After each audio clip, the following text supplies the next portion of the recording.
Hello everyone, this is Sakshi Vaishnav and welcome to Magnet Brains, जहाँ पर आपको मिलेंगे 4 to 12 क्लास तक के सारे सब्जेक्ट्स के वीडियोस बिल्कुल free of cost. So students, अब हम क्या पढ़ेंगे? अब हम पढ़ेंगे statistics in plural sense. Okay, हमने स्टैटिस्टिक्स का मतलब समझ लिया हमारी प्रीवियस वाली वीडियो में। अब उसमें हमने देखा था कि दो बाइफिकेशंस होते हैं, एक हम प्लूरल सेंस में देख सकते हैं और एक सिंगुलर सेंस में देख सकते हैं। तो चलिए हम देखते हैं कि पहले प्लूरल सेंस के अकॉर्डिंग स्टैटिस्टिक्स क्या होता है। Okay, so refers to the numerical set of data collected in a systematic manner with definite purpose in any field of study। क्या होता है according to plural sense? हमारे statistics का मतलब एक न्यूमेरिकल सेट ऑफ डेटा होता है जो कि कलेक्टेड किया जाता है एक सिस्टमैटिक मैनर में। ओके, किसी भी डेफिनेट पर्पस से। ओके, कि हमें किसी एक पर्टिकुलर चीज की स्टडी करना है, तो हमने जो है हमारा डेटा कलेक्ट किया है। ओके, यहाँ पे स्टूडेंट्स हमें क्या याद रखना है? कलेक्शन। ओके, यहाँ पे सिर्फ कलेक्शन ऑफ डेटा होता है। अंडर प्लूरल सेंस हम क्या देखेंगे कि हमारा जो डेटा है वो कलेक्ट किया जाता है। बाकी के जो हमारी प्रोसीजर्स होती है, इंटरप्रिटेशन, एनालिसिस, ऑर्गेनाइजेशन, ये सारी जो चीजें होती है वो हम प्लूरल सेंस में नहीं देखते हैं। ओके, प्लूरल सेंस में सिर्फ हम देखेंगे कलेक्शन ऑफ डेटा। ओके, और वो कलेक्शन क्यों किया जाएगा स्टूडेंट्स? वो इस मोटिव से किया जाएगा कि कुछ ना कुछ स्टडी करनी है हमें किसी भी एक फील्ड के लिए। ओके, मतलब किसी भी एक पर्टिकुलर चीज के लिए हमें कुछ स्टडी करनी है। ठीक ना स्टूडेंट्स, किसी भी डेटा को अगर हम स्टैटिस्टिक्स बोलना चाहें एक प्लूरल सेंस में, तो उसके कुछ कैरेक्टरिस्टिक्स होते हैं। ओके, ये जो पर्टिकुलर हम देख सकते हैं ग्राफ बना हुआ है, वो कुछ कैरेक्टरिस्टिक्स होते हैं, वो फुलफिल होने चाहिए किसी भी डेटा को अगर हमें स्टैटिस्टिक्स बताना है तो। ओके, तो ये क्या है? Aggregate of facts affected by multiplicity of causes. Statistics are numerically expressed. Statistics should be collected with reasonable standard of accuracy. Statistics are collected for a predetermined purpose and statistics should be placed in relation to each other. Okay, ये कुछ particular हमारी कुछ characteristics होती है जो कि एक statistics में होनी चाहिए। ठीक, अब ये क्या होती है, इनको हम इंडिविजुअली समझते हैं, इंडिविजुअली देखते हैं कि क्या हम इसके अंदर बोलना चाहते हैं, क्या हम डिफाइन करना चाहते हैं। Okay, so aggregate of facts. Statistics are a number of facts. Single and isolated figures are not statistics. As such, figures cannot be compared. क्या बोला गया है हमें कि हमारे जो फैक्ट्स होते हैं या हमारा जो डेटा होता है वो हम एक सिंगल या इंडिविजुअल डेटा को स्टैटिस्टिक्स नहीं मानते। एक टोटल होना चाहिए, एग्रीगेट होना चाहिए, तभी उसे हम स्टैटिस्टिक्स बोलेंगे। स्टूडेंट्स, आप लोगों को ध्यान होगा जब हमने स्टैटिस्टिक्स का मतलब समझा था, राइट? मतलब इसकी प्रीवियस वाली वीडियो में जो हमने स्टैटिस्टिक्स का मतलब समझा था, तो उसमें हमने 3 मेन चीजें देखी थी कि अगर किसी भी डेटा को स्टैटिस्टिक्स बनाना है तो वो 3 चीजें उसमें होनी चाहिए। वो क्या थी स्टूडेंट्स? वो थी aggregate, average and comparable, right? ये तीनों चीज अगर होगी किसी भी डेटा में तो उसे हम स्टैटिस्टिक्स बोलते हैं। वही सेम चीज स्टूडेंट्स, ये जो हमारा फर्स्ट वाला पॉइंट है वो हमें बताना चाहता है। एग्रीगेट ऑफ फैक्ट्स, आपके जो भी फैक्ट्स हैं वो एग्रीगेट होना चाहिए। एक किसी भी इंडिविजुअल डेटा को हम स्टैटिस्टिक्स नहीं मानेंगे। ओके, इसका एक एग्जाम्पल लेते हैं और ज्यादा क्लियर हो जाएगा कि क्या हम बताना चाहते हैं इस पर्टिकुलर पॉइंट से। ओके, एक पर्सन है आपकी क्लास की, चलो आपकी क्लास का एग्जाम्पल लेते हैं, वो सबसे ज़्यादा इजी होगा बिकॉज आपको क्लासेस में तो पता ही है। ओके, आपके बेस्ट फ्रेंड का नाम जो भी हो आप वो मान लीजिए। ठीक है, मैंने माना है श्याम। ओके, एक पर्सन है श्याम, उसकी हाइट है 5 फीट्स की। ठीक है, एक पर्सन है श्याम, उसकी हाइट है 5 फीट्स की। ये एक स्टेटमेंट दे दी है। अब क्या ये पर्टिकुलर स्टेटमेंट हमें कुछ बता रही है? कुछ नहीं बता रही है। ठीक है, अब श्याम है, उसकी 5 फीट हाइट है, तो हम क्या करें? है तो है, हमें क्या करना उससे। लेकिन अगर यही चीज को मैं किसी से कंपेयर कर दूं, ओके, श्याम की हाइट है 5 फीट, ओके, एंड एक पर्सन है अनुज, उसकी हाइट है 4 फीट। ठीक है, तो अब मेरे पास 2 पर्सन आ गए, एक हो गया श्याम, एक हो गया अनुज। ठीक है, इन दोनों की जो हाइट है वो मुझे पता है, तो अब इससे हम कुछ कंक्लूजन निकाल सकते हैं। हम बोल सकते हैं कि हाँ ठीक है, श्याम की जो हाइट है वो बड़ी है, मतलब श्याम की हाइट ज्यादा है एंड राम की हाइट छोटी है। ओके, आई मीन अनुज की हाइट छोटी है। ठीक, तो ये जब 2 फिगर्स आए तो हम उसे कंपेयर कर पाए, राइट? हम उससे कुछ कंक्लूजन निकाल पाए। जब तक सिर्फ हमारे पास श्याम था तो श्याम की हाइट कुछ भी हो, हमें क्या करना है, उसका कुछ लॉजिक भी तो होना चाहिए। ठीक है, अब है तो है यार, अब उसमें क्या है, किसी ना किसी की हर कुछ ना कुछ हाइट तो होनी ही है, राइट, ये हम बोल सकते थे।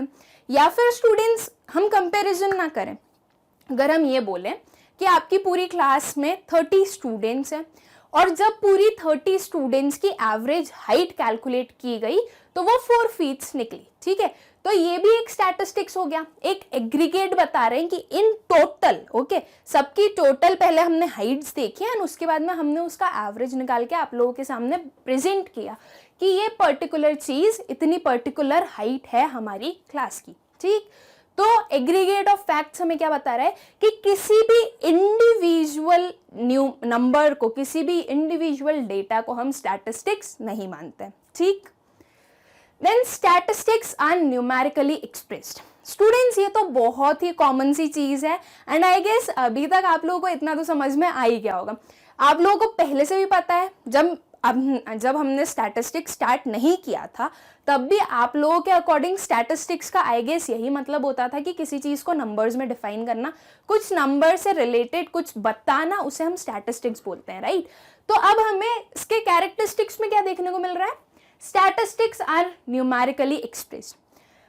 जो भी नंबर्स होते हैं, ओके, अगर स्टैटिस्टिक्स है तो उसमें नंबर्स ही होंगे, उसमें कोई भी क्वालिटी नहीं देखते हैं स्टूडेंट्स। हम स्टैटिस्टिक्स में जो क्वालिटी होती है जैसे कि हमारी ऑनेस्टी, इंटेलिजेंस, क्लेवरिटी, ये सारी जो चीज़ें होती है ये हम इंक्लूड नहीं करते हैं स्टैटिस्टिक्स में, ओके। स्टैटिस्टिक्स हमें सिर्फ नंबर बताएगा, ओके। हर एक नंबर स्टैटिस्टिक्स नहीं होता स्टूडेंट्स, लेकिन स्टैटिस्टिक्स में सारे नंबर्स ही होते हैं, ये चीज़ हमें अच्छे से याद रखनी है। और इसका मतलब भी मैं समझा चुकी हूँ आप लोगों को, अपने जो प्रीवियस वीडियो था उसमें ही देखा था हमने कि कैसे हर एक नंबर स्टैटिस्टिक्स नहीं होता है, ओके। क्यों नहीं होता है, बिकॉज उसमें 3 चीजें होनी बहुत जरूरी है, वो या तो कंपेरेबल होना चाहिए, वो या तो एवरेज होना चाहिए, या फिर वो एग्रीगेट होना चाहिए, ठीक है। तो the statistical approach to a subject is numerical. So any facts to be called statistics must be numerically and quantitatively expressed. अगर किसी भी फैक्ट को हमें स्टैटिस्टिक्स बताना है तो हमें क्या करना है, उसे या तो न्यूमेरिकली एक्सप्रेस करना है या फिर क्वांटिटेटिवली। क्वांटिटेटिवली और न्यूमेरिकली का मतलब तो एक ही होता है, क्वांटिटी। क्वांटिटी में क्या आता है स्टूडेंट्स, 1 2 3 4 5 6 7 8, राइट, यही क्वांटिटी होती है। क्वांटिटी में हम नंबर ही बताते हैं, तो वो क्वांटिटी क्वांटिटेटिव होना चाहिए या फिर नंबर्स सेम ही चीज है, ठीक है। Then multiplicity of causes, okay. Multiplicity of causes का क्या मतलब है स्टूडेंट्स, अगर इसके हम नेम से समझे, ओके, मल्टीप्लिसिटी ऑफ कॉजेस, ये हमें ये बता रहा है कि आपकी जो कोई भी एक फैक्टर है वो बहुत सारे कॉजेस से अफेक्ट हो रहा है, सिर्फ एक पर्टिकुलर सिंगल कॉज नहीं है जिसके कारण आपका कोई भी फैक्टर जो है वो चेंज हो रहा है, ठीक। इसे हम थोड़ा सा और समझेंगे, एक एग्जाम्पल के थ्रू समझेंगे तो आप लोगों को ज्यादा अच्छे से समझ में आएगा, ओके। पहले हम देखते हैं कि हमारे पास में गिवन चीजें क्या क्या लिखी हुई है, okay. So statistics are not affected by any single factor but are influenced by many factors, okay। जो statistics है students वो सिर्फ एक single factor से affect नहीं होता है, वो बहुत सारे, okay, many factors से influence होता है। Had there been affected by one factor alone then by removing that factor they would lose all their significance। अगर स्टैटिस्टिक्स सिर्फ एक फैक्टर से अफेक्ट होता स्टूडेंट्स तो क्या होता, अगर वो एक फैक्टर को हमने हटा दिया तो जिस चीज की हम स्टडी कर रहे हैं उसका कोई मतलब ही नहीं है, वो स्टडी खत्म हो गई। जब वो फैक्टर ही हटा दिया गया है तो उस स्टडी का क्या मतलब आएगा, राइट। इसको हम एग्जाम्पल लेते हैं, ओके। एग्जाम्पल लेते हैं स्टूडेंट्स, हमारी जो इकोनॉमी है उसमें डिमांड फॉल हो रही है, ठीक। डिमांड क्या हो रही है स्टूडेंट्स, डिमांड फॉल हो रही है। अब डिमांड के फॉल होने के बहुत सारे रीजंस हो सकते हैं। क्या रीजंस हो सकते हैं, उसके हम कुछ रीजंस नोट डाउन कर लेते हैं कि क्या हो सकते हैं। या तो price of own good, okay, जो उसका खुद का प्राइस है वो हो सकता है, या फिर प्राइस ऑफ अदर गुड्स, ठीक। ये जो पीओ है स्टूडेंट्स वो मैंने शॉर्ट फॉर्म लिखा है for price of other goods, ठीक है। देन टेस्ट एंड प्रेफरेंसेस, ठीक है, या फिर वेदर एंड क्लाइमेट, ओके, कुछ भी चेंजेस हो सकते हैं। आप लोगों को, अगर आप लोगों ने माइक्रो इकोनॉमिक्स पढ़ा होगा स्टूडेंट्स, तो आप लोगों को पता होगा कि डिमांड को कौन कौन से फैक्टर्स अफेक्ट करते हैं, राइट। कुछ फ्यूचर एक्सपेक्टेशंस हो सकती है, एक और हम लिख देते हैं फ्यूचर एक्सपेक्टेशंस, ठीक है। तो ये कुछ हमने नोट डाउन किए हैं, कुछ फैक्टर्स जो कि हमारी डिमांड को अफेक्ट कर सकते हैं, ओके।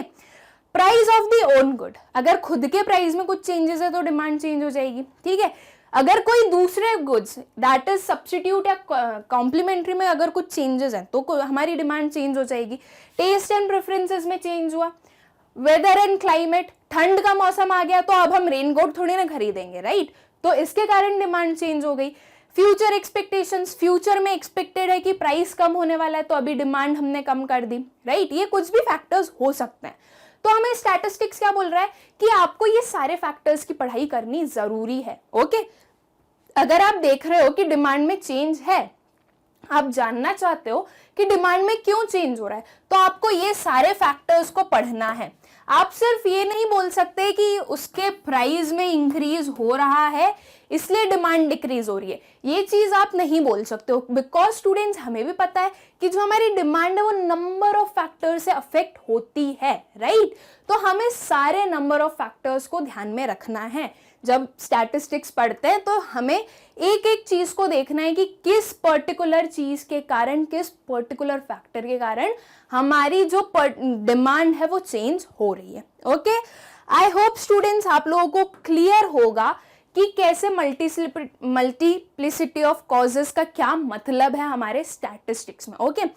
अगर नहीं क्लियर हो तो हम एक और एग्जाम्पल ले सकते हैं, ठीक। एक और एग्जाम्पल क्या लेते हैं, चलिए हम एग्जाम्पल लेते हैं आपके मार्क्स का, ओके। तो स्टूडेंट्स जो आपके मार्क्स हैं वो ऑब्वियसली आपकी खुद की स्टडी पे तो बहुत डिपेंडेंट होंगे। अगर आप पढ़ाई नहीं करोगे तो आपके मार्क्स तो अच्छे आने वाले हैं ही नहीं, राइट। तो आपकी खुद की स्टडी पे तो डिपेंडेंट है ही है, फॉर श्योर है। लेकिन कुछ अलग रीजंस भी हो सकते हैं, कुछ दूसरे भी रीजंस हो सकते हैं, राइट। वो क्या रीजंस हो सकते हैं स्टूडेंट्स, माइट भी क्वेश्चन पेपर कुछ अलग आ गया हो, राइट। क्वेश्चंस जो पूछे गए हैं हो सकता है वो आउट ऑफ द कोर्स पूछ लिए, इसके कारण आपके मार्क्स कम आ गए हो, या बहुत इजी क्वेश्चंस पूछे हो कि आपके मार्क्स जिसने नहीं भी पढ़ा था ना उसके लिए भी बहुत इजी हो गया हो देना, या फिर जो चेकर है, राइट, जो एग्जामिनर है हमारे वो बहुत स्ट्रिक्ट है, उन्होंने मार्क्स ही नहीं दिए, या फिर उन्होंने इतनी अच्छे से चेकिंग की है, इतनी लैविश वे में चेकिंग की है कि जो हमारे मार्क्स है ना वो उन्होंने बहुत ऐसे दिल खोल के मार्क्स बांट दिए कि चलो बच्चों आप लोग भी क्या याद रखोगे, अच्छे से मार्क्स लीजिए, राइट। तो ये कुछ रीजंस हो सकते हैं, और भी रीजंस हो सकते हैं। हो सकता है कि आपकी जो टीचर थी उन्होंने अच्छे से नहीं पढ़ाया हो, आपके कंसेप्ट क्लियर नहीं हुए, इसके कारण आपके जो मार्क्स हैं वो अच्छे से नहीं आए हो, आपकी कैपेबिलिटी के अकॉर्डिंग नहीं आपने अचीव किए हो, राइट। तो ये कुछ रीजंस हो सकते हैं हमारे। तो हम सिर्फ ये नहीं बोल सकते कि ये मार्क्स आपके कम आए या ज्यादा है तो वो सिर्फ आपकी स्टडी पे डिपेंडेंट है, कुछ दूसरे रीजंस भी हो सकते हैं जिस पे डिपेंडेंट है, राइट। तो ये हमें बता रहा है कि एक चीज बहुत सारी चीजों पे डिपेंडेंट होती है, ओके। सिर्फ एक कॉज नहीं होता है कोई भी चेंजेस होने के पीछे, ठीक। Then reasonable accuracy, A reasonable degree of accuracy must be kept in view while collecting statistical data. Okay, एक reasonable accuracy होनी चाहिए। reasonable accuracy का क्या मतलब हुआ स्टूडेंट्स, जो जरूरी है, ओके, जितनी जरूरी एक्यूरेसी है वो होनी चाहिए। अब अगर हम देखें तो मैथ्स में तो आप बहुत एक्यूरेसी देखते हैं, राइट, एकदम एक्यूरेट होना चाहिए, पॉइंट भी सही होना चाहिए, ठीक है, ये चीज हमें पता है। स्टैटिस्टिक्स में जरूरी नहीं है कि आपको उतनी एक्यूरेसी रखनी है, ठीक है, वो डिपेंड करता है कि आपकी स्टडी कैसी है। आप एक बहुत लार्ज स्केल पे स्टडी कर रहे हो, ओके। मान लीजिए एक एग्जांपल लेते हैं कि एक न्यूज़ चैनल वाले ने एक स्टडी की, एक रैली निकली थी कल, तो उन्होंने बोला कि अमंग कुछ 5000 लोग हम देख सकते हैं कि ये लोग थे हमारी रैली में, राइट।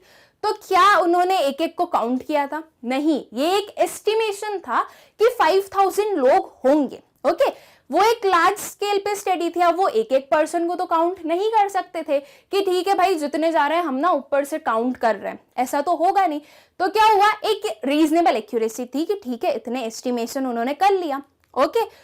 या फिर अगर हम एक शॉर्ट स्केल पर कर रहे हैं, ओके, एक स्मॉल स्केल पर कर रहे हैं, आपकी क्लास की कोई स्टडी कर रहे हैं हम, तो क्या हुआ, हमें पता है आपकी क्लास की स्ट्रेंथ कितनी है, ओके 30 स्टूडेंट्स की आपकी स्ट्रेंथ है, तो ये चीज हमें पता है, तो हमने 30 स्टूडेंट्स ही लिए हैं। ये क्या बता रहा है कि जिस लेवल की आप पढ़ाई कर रहे हो उसके अकॉर्डिंग आपकी एक्यूरेसी होनी चाहिए, उतना एक्यूरेट आपको अपने स्टडी को रखना है। Okay, this accuracy depends on the purpose of investigation. Okay, किस पे डिपेंड करता है स्टूडेंट्स, पर्पस ऑफ इन्वेस्टिगेशन, आप किस पर्पस से इन्वेस्टिगेशन कर रहे हो। अगर आपका इन्वेस्टिगेशन मांगता है कि बिल्कुल हमें एकदम सही चीज चाहिए, अगर 30 स्टूडेंट्स है तो 30 होने चाहिए, आपकी क्लास में 31 नहीं होना चाहिए। अगर इतनी एक्यूरेसी मांगता है आपकी इन्वेस्टिगेशन तो आपको उतना एक्यूरेट होना पड़ेगा। लेकिन अगर एक्यूरेसी थोड़ी बहुत ऊपर नीचे चल सकती है किसी भी आपकी स्टडी में, तो उसमें भी कोई इश्यू नहीं है। जैसे कि हमने वो 5000 हेड्स बता दिए कि ठीक है 5000 हेड्स होंगे वहां पे, तो वो एक एस्टिमेशन था, हमने कैलकुलेट तो किए नहीं, वो हो सकता है 5000 से ज्यादा हो, 5000 से थोड़े बहुत कम हो, लेकिन कुछ उसके आसपास होंगे। ठीक है, it's nature, size and available resources. Okay, ये कुछ फैक्टर्स हैं जो कि जो कि अफेक्ट करते हैं आपकी एक्यूरेसी को। Okay, then predetermined objective. Predetermined objective का मतलब क्या होता है कि आप किस ऑब्जेक्टिव से, किस रीजन से ये स्टडी कर रहे हो वो आपको बताना है, वो आपको पहले से पता होना चाहिए। ठीक है, statistics are collected with some predetermined objective. Any information collected without any definite objective will only be a numerical value and not statistics. अगर हमने कोई भी हमारी जो इंफॉर्मेशन है वो कलेक्ट की बिना किसी प्री डिटरमाइंड ऑब्जेक्टिव के, तो क्या होगा, जो हमने बोला है, जिस चीज के लिए हम स्टडी कर रहे हैं वो वेस्ट हो जाएगा। ठीक है, मान लीजिए हम स्टडी कर रहे हैं अनएम्प्लॉयमेंट की, ठीक है, हमने पहले से देखा नहीं है कि हम किस पर्टिकुलर ऑब्जेक्टिव से स्टडी कर रहे हैं, लेकिन हम बस ऐसे ही रैंडमली कलेक्ट करते जा रहे हैं डेटा कि ठीक है यार इस एरिया में या रूरल सेक्टर में या अर्बन सेक्टर में या एक पर्टिकुलर रीजन में बहुत ज्यादा अनएम्प्लॉयमेंट है, इतने लोग अनएम्प्लॉयड है, तो क्या ये किसी काम का है? नहीं है किसी काम का। क्या करना अगर हमें वो अनएम्प्लॉयड है तो उससे हमें क्या लेना, हमारा तो कोई ऑब्जेक्टिव है नहीं अनएम्प्लॉयमेंट लेवल निकालने से, राइट। तो एक प्री डिटरमाइंड ऑब्जेक्टिव होना चाहिए। मान लीजिए ये चीज गवर्नमेंट ने बोली है, गवर्नमेंट इसकी स्टडी कर रही है इस ऑब्जेक्टिव से कि वो कुछ स्कीम्स लेके आए, वो जॉब्स निकालें, तो वो एक ऑब्जेक्टिव हमें समझ में आ रहा है, राइट, कि ठीक है ये पर्टिकुलर एक ऑब्जेक्टिव है हमारे गवर्नमेंट का कि वो उतनी वैकेंसीज निकालें, वो कुछ आइडियाज लेके आए, वो कुछ पॉलिसीज लेके आए ताकि जो अनएम्प्लॉयड लोग हैं उन्हें कुछ ना कुछ एम्प्लॉयमेंट मिल पाए। तो वो तब अगर वो स्टडी हम करते तो वो किसी काम की होती, राइट। ऐसे ही बिना किसी ऑब्जेक्टिव के अगर हम स्टडी कर रहे हैं तो वो किसी काम की नहीं है, वो एक वेस्ट ही होना है उसका। ठीक है, if data pertaining to farmers of a village is collected, चलिए एक एग्जाम्पल आया है हमारे पास में, वो हम देखते हैं। There must be some predetermined objective. ठीक है, अगर हम क्या कर रहे हैं, फार्मर्स ऑफ द विलेज के फार्मर्स के बारे में कुछ डेटा कलेक्ट कर रहे हैं, तो हमारे पास कुछ ऑब्जेक्टिव होना चाहिए। ओके, पहले से कुछ ऑब्जेक्टिव होना चाहिए कि हम क्यों कलेक्ट कर रहे हैं। Whether these statistics are collected for the purpose of knowing their economic position or distribution of land among them or their total population or for any other purpose, all these objectives must be predetermined. तो हम किस objective से वो farmers की data को collect कर रहे हैं ये हमें पता होना चाहिए। अगर आपको पॉपुलेशन निकालनी होगी स्टूडेंट्स, ओके, अगर आपको देखना है कि फार्मर की पॉपुलेशन कितनी है, तो आप सिर्फ एक नंबर देख लोगे कि ठीक है इतने इतने फार्मर्स हैं, ओके, तो वो आपका एक जो ऑब्जेक्टिव है वो प्री डिटरमाइंड था, इसलिए आपकी स्टडी काम की होगी। अगर आपको उनकी इकोनॉमिक पोजीशन के बारे में पता करना है तो आपको इंडिविजुअली एक एक से पूछना पड़ेगा कि क्या उनकी कितनी इनकम होती है, उनका कितना कॉस्ट लग जाता है, राइट। ये सारी चीजें आपको स्टडी करनी पड़ेगी। तो पॉपुलेशन को स्टडी करने के लिए एक अलग स्टडी हुई और इकोनॉमिक पोजीशन को पढ़ने के लिए एक अलग स्टडी हुई। तो ये ऑब्जेक्टिव हमारे पहले से होने चाहिए प्री डिटरमाइंड होने चाहिए, राइट? अगर नहीं होंगे प्री डिटरमाइंड तो क्या होगा? आपको करना था इकोनॉमिक पोजीशन की स्टडी, ओके, आपने पहले से डिटरमाइन नहीं किया, बाद में आपको लगा कि आपको वो करना है, लेकिन आपने जो डेटा कलेक्ट किया वो किसके अकॉर्डिंग कर लिया? उनकी पॉपुलेशन के अकॉर्डिंग उस डेटा कलेक्ट कर लिया, ओके। तो ये क्या हुआ? ये आपका जो डेटा कलेक्शन आपने किया है वो किसी मतलब का नहीं निकला, वो वेस्ट हो गया, ओके। इसलिए स्टैटिस्टिक्स में अगर हम कुछ भी डेटा कलेक्ट कर रहे हैं तो उसका प्री डिटरमाइंड ऑब्जेक्टिव होना चाहिए, okay. Then collected in a systematic manner. Statistics should be collected in a systematic manner. Before collecting them, a plan must be prepared. एक सिस्टमैटिक मैनर से कोई भी डेटा को कलेक्ट करना चाहिए, ओके। अगर सिस्टमैटिक मैनर से कलेक्ट नहीं करेंगे स्टूडेंट्स तो बहुत सारी प्रॉब्लम्स आ सकती है।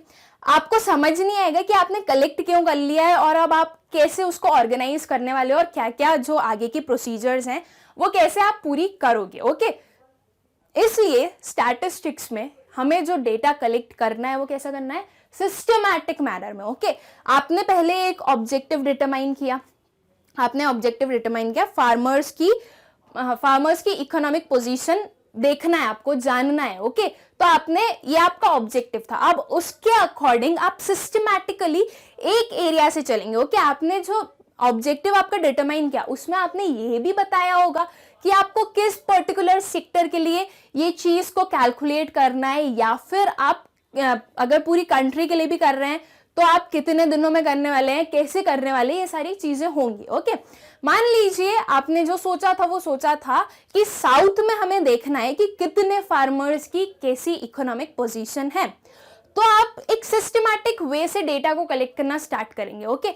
आप सिटी बाय सिटी जाएंगे, एक एक रूरल एरिया में जाएंगे और उसे देखेंगे। ऐसा नहीं कि आज आपने एक कॉर्नर वाला देख लिया, अब आप और कहीं निकल लिए, बीच के छोड़ दिए। तो ऐसे अगर आप करोगे तो वो कोई उसका मतलब नहीं होगा, राइट? आपको एक सिस्टमैटिकली चलना पड़ेगा, एक पर्टिकुलर प्लान बनाना पड़ेगा कि आप कैसे आपकी डेटा को कलेक्ट करने वाले हैं, ओके। अगर आपने ऐसा नहीं किया स्टूडेंट्स तो आप कुछ कंक्लूजन नहीं निकाल पाओगे, ठीक है।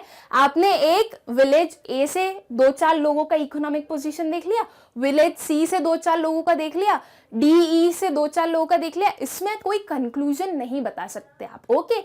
इसलिए एक प्लान होना चाहिए एक स्टैटिस्टिकल डेटा को कलेक्ट करने से पहले, ठीक है।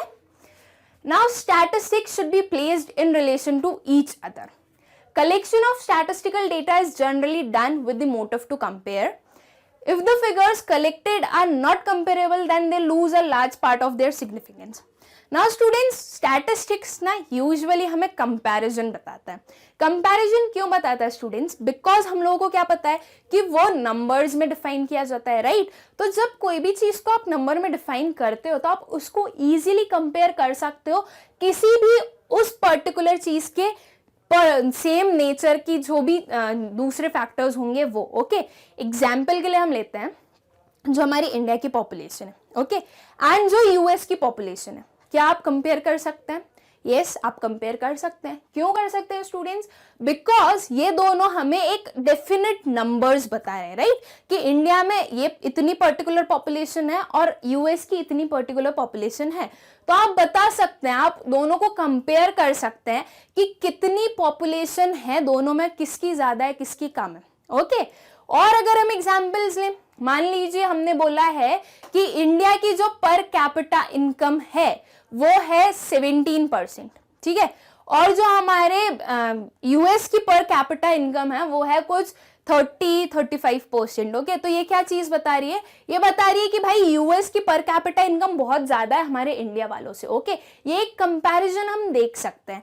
तो स्टैटिस्टिक्स क्या बताता है? Statistics can be placed in relation to each other, एक दूसरे के रिलेशन में हम उससे कंपेयर कर सके, ऐसी डेटा को ही हम स्टैटिस्टिक्स बोलेंगे, ठीक है। For the purpose of comparison, it is necessary that the data must be homogeneous.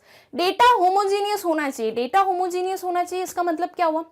मान लीजिए हमने दो चीजें ली, हमें कंपेयर करना है हाइट, ठीक है।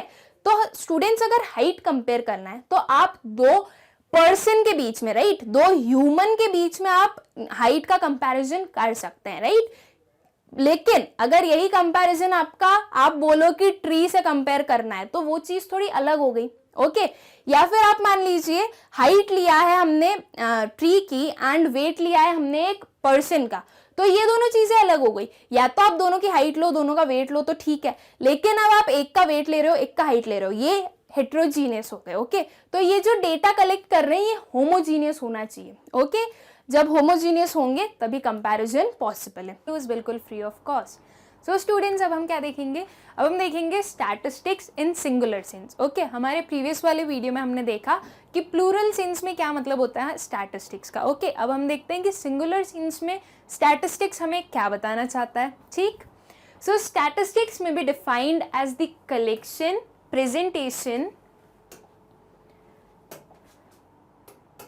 collection, presentation, analysis and interpretation of numerical data. Okay, plural sense में क्या देखा था स्टूडेंट्स, हमने सिर्फ कलेक्शन। ओके वहां पे सिर्फ हम ये देखते हैं कि डेटा को कैसे कलेक्ट किया जाता है। ओके एंड सिंगुलर सेंस में स्टूडेंट्स हम ये सारी जो उसके टूल्स होते हैं वो सारे हम देखते हैं। ओके कलेक्शन भी करेंगे, प्रेजेंट भी करेंगे, एनालाइज भी करेंगे, इंटरप्रेट भी करेंगे एक डेटा को। Okay so statistics is statistical method. okay singular sense में स्टैटिस्टिक्स क्या होता है स्टूडेंट्स, स्टैटिस्टिकल मेथड्स होते हैं। ठीक है ये सब जो हमने देखे collection, organisation, presentation, interpretation, analysis, ये सब मेथड्स हैं, ये सब अपने अपने वे से काम करते हैं एंड हम लोगों के पास में एक एंड रिजल्ट आता है। ओके एक एंड जो नंबर मिलता है किसी भी चीज का उसे हम क्या बोल देते हैं कि ये पूरा स्टैटिस्टिक्स है, वो बहुत सारी प्रोसीजर्स के थ्रू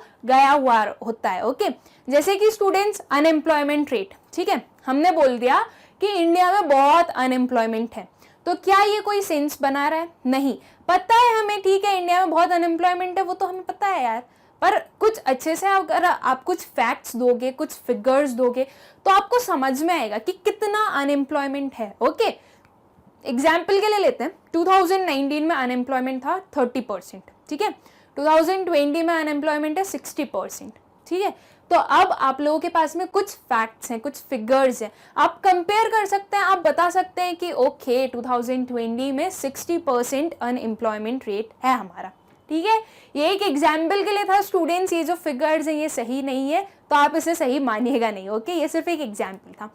तो स्टैटिस्टिक्स हमें बताता है, कुछ फिगर्स देता है। ओके और जो हमारा सिंगुलर फॉर्म है, ओके सिंगुलर सेंस है, उसमें हम क्या देखते हैं स्टैटिस्टिकल मेथड्स, जो सारे मेथड्स होते हैं कि कैसे हमें पता कि अनएम्प्लॉयमेंट 60% है, इसकी कैलकुलेशन की गई होगी ना, इसका कुछ डेटा कलेक्ट किया गया होगा, देन उसको ऑर्गेनाइज किया गया होगा, प्रेजेंटेशन करना उसका, फिर इंटरप्रिटेशन करना, एनालिसिस करना, ये सारी चीजें पूरी प्रोसीजर हुई होगी तब आपके पास एक नंबर आया है, आप लोग जिसे हम यूज कर सकते हैं। ओके हम लोगों ने तो ये सारा जो सर्वे था, ये सारा जो रिसर्च था वो तो हमने कंडक्ट नहीं किया।